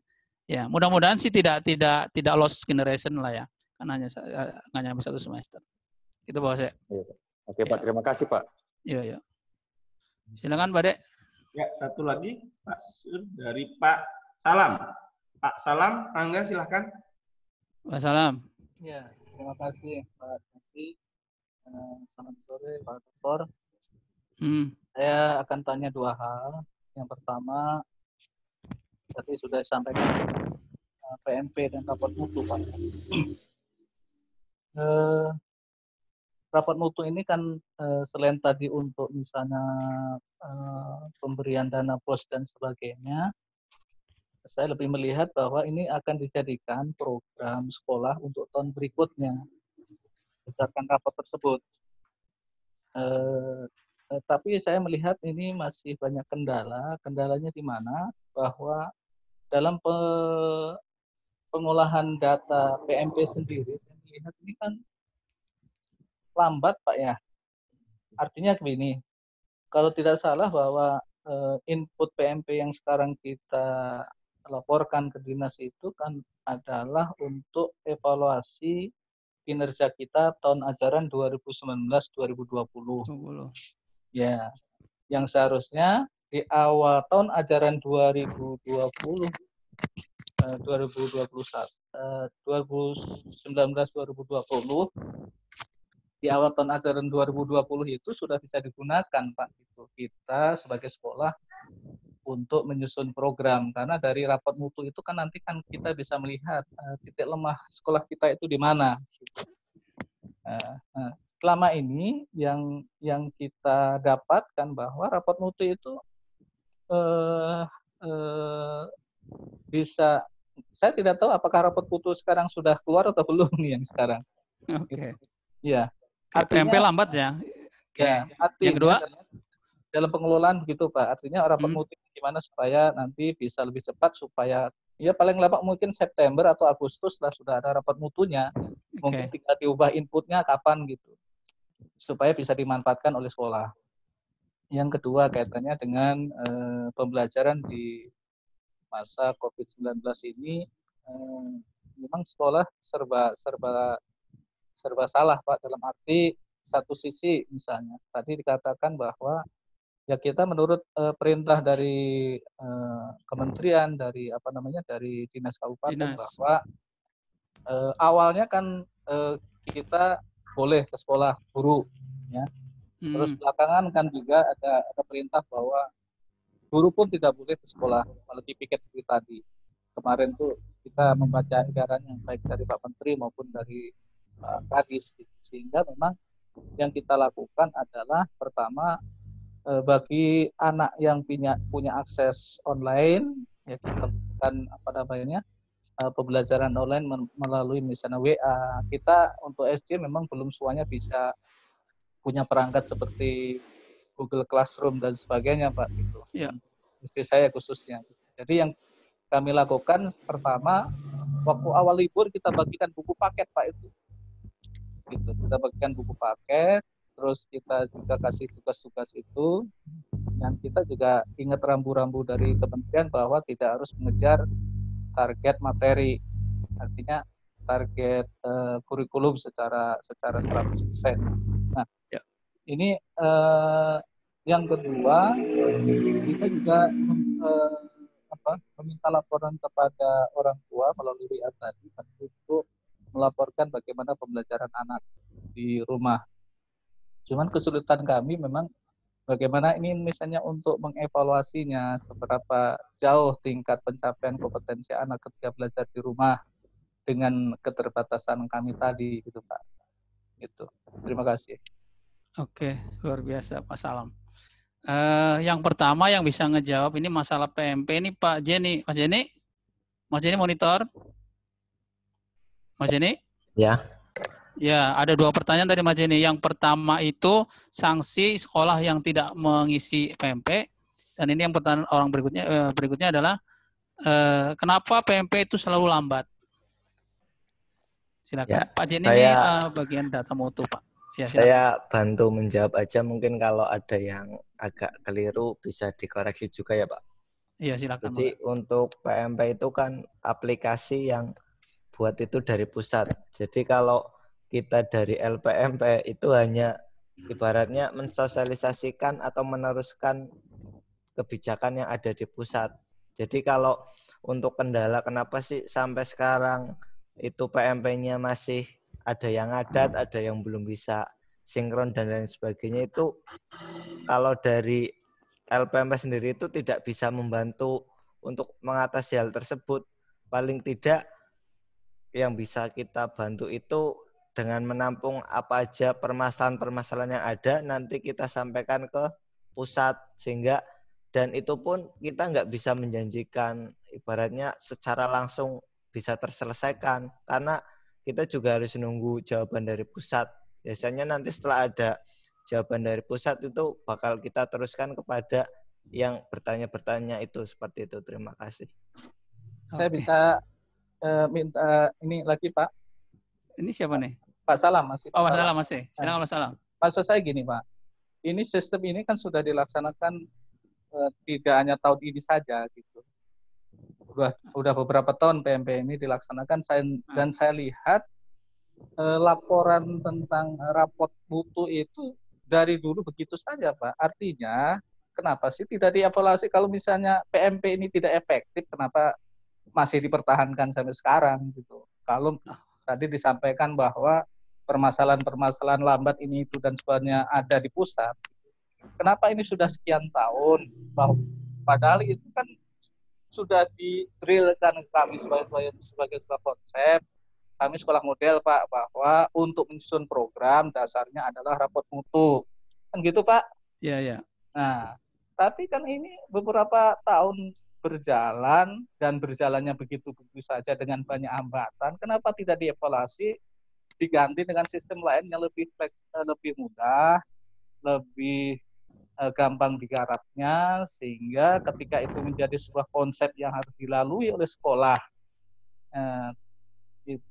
sebagai konsekuensi harusnya jaminan dari pemerintah melalui LPMP kaitannya dengan rapot mutu bisa diselesaikan segera, tidak berlarut-larut begini gitu.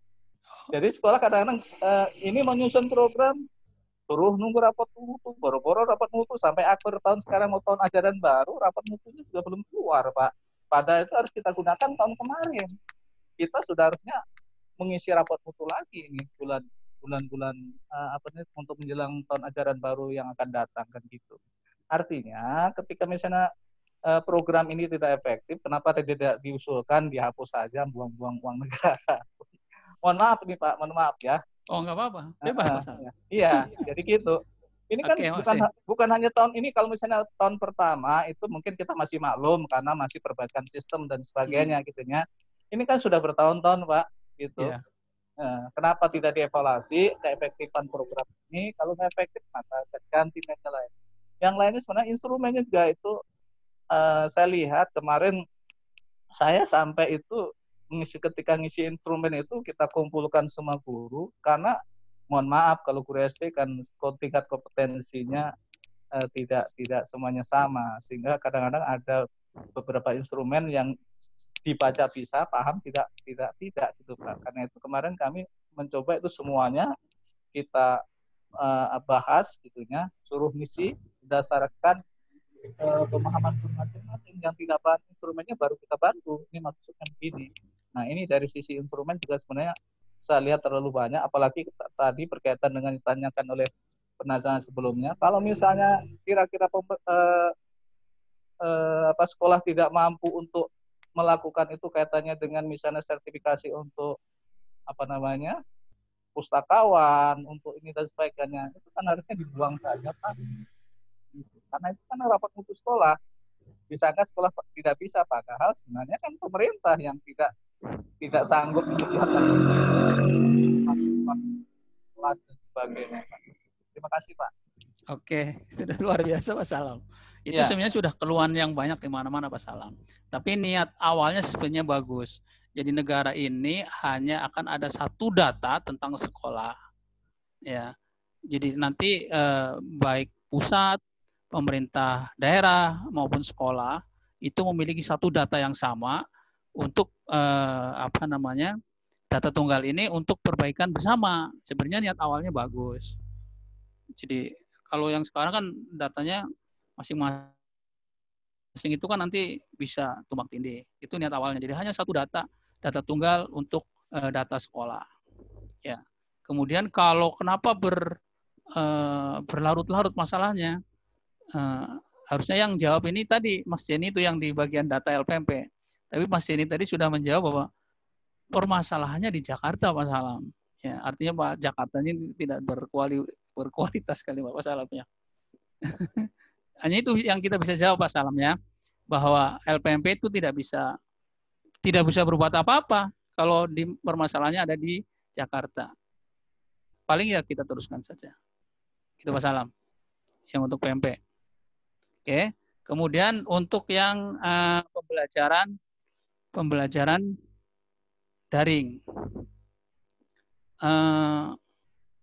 Sebenarnya Pak Salam, kita orang Indonesia, jangankan yang kelas dasar, yang UT saja, yang kuliah di UT kan orang-orang tua nih Pak Salam ya. Itu sendiri, artinya UT itu kan pembelajaran daring. Mereka menuntut adanya tutorial, karena ternyata mereka tidak sanggup belajar daring murni. Nah, apalagi kalau jenjang dasar SD misalnya, itu sebenarnya kalau pembelajaran daring bisa itu apa ya bahasanya ya, agak mustahil lah gitu ya, agak mustahil. Jangankan di kita di Amerika sendiri kesulitan Bapak, yang sudah anak-anaknya sudah fasih dengan teknologi. Karena anak-anak SD itu masih membutuhkan tatap muka Pak Salam. Tidak bisa lepas dari tatap muka. Jadi sehebat apapun nanti teknologi, guru SD itu nggak mungkin bisa tergantikan dengan komputer. Ya, paling juga kalau kampus atau SMA lah paling rendah mungkin. Itu masalahnya Pak Salam ya. Jadi memang agak susah. Wajar kalau banyak masalah itu agak susah. Kemudian kalau hanya mengandalkan buku, pertanyaan saya siapa yang ngajarin di rumah Pak Salam? Kasihan kan? Semakin kasihan menurut saya. Jadi kalau bisa kasih kuis-kuis yang sederhana aja kali Pak Salam, jangan buku gitu. Kalau bukan Pak sekolah punya kewajiban untuk menjelaskan konsepnya dulu. Gitu menurut saya Pak Salam. Oke Pak Sur, kayaknya waktunya sudah sampai di ujung. Baik, Bapak Ibu, sepertinya kita sampai di ujung acara. Mungkin masih banyak pertanyaan, unek-unek yang disampaikan ke narasumber. Mohon maaf sekali lagi karena ini keterbatasan waktu, kita diikat oleh jadwal. Sebelum acara kita akhiri, saya sampaikan terima kasih atas partisipasi Bapak Ibu. Pak Ya. Tadi pertanyaan jarak antara surganya anak dan surganya suami belum? Nanti. Nanti buat PR aja Pak Dede ya? Saya mau minta maaf dulu nih Pak Dede ya. Kalau mau ditutup Pak Dede. Oke Bapak Ibu semua, mohon maaf kalau ada hal yang tidak sempurna saya sampaikan. Untuk berikutnya bisa berkomunikasi melalui WA group kali atau komunikasi langsung silahkan. Mohon maaf yang sebesar-besarnya. Dan terima kasih atas segala partisipasinya. Saya kembalikan ke Pak Dede. Mangga Pak Dede. Terima kasih Pak Suryono. Baik, Bapak Ibu, terima kasih atas partisipasinya. Kami dari LPMP Banten mohon maaf apabila dalam pelayanan kegiatan ini kepada Bapak Ibu masih kurang. Selanjutnya kita akan ketemu lagi nanti pada pada acara yang lain. Terima kasih. Wassalamualaikum warahmatullahi wabarakatuh. Waalaikumsalam warahmatullahi wabarakatuh.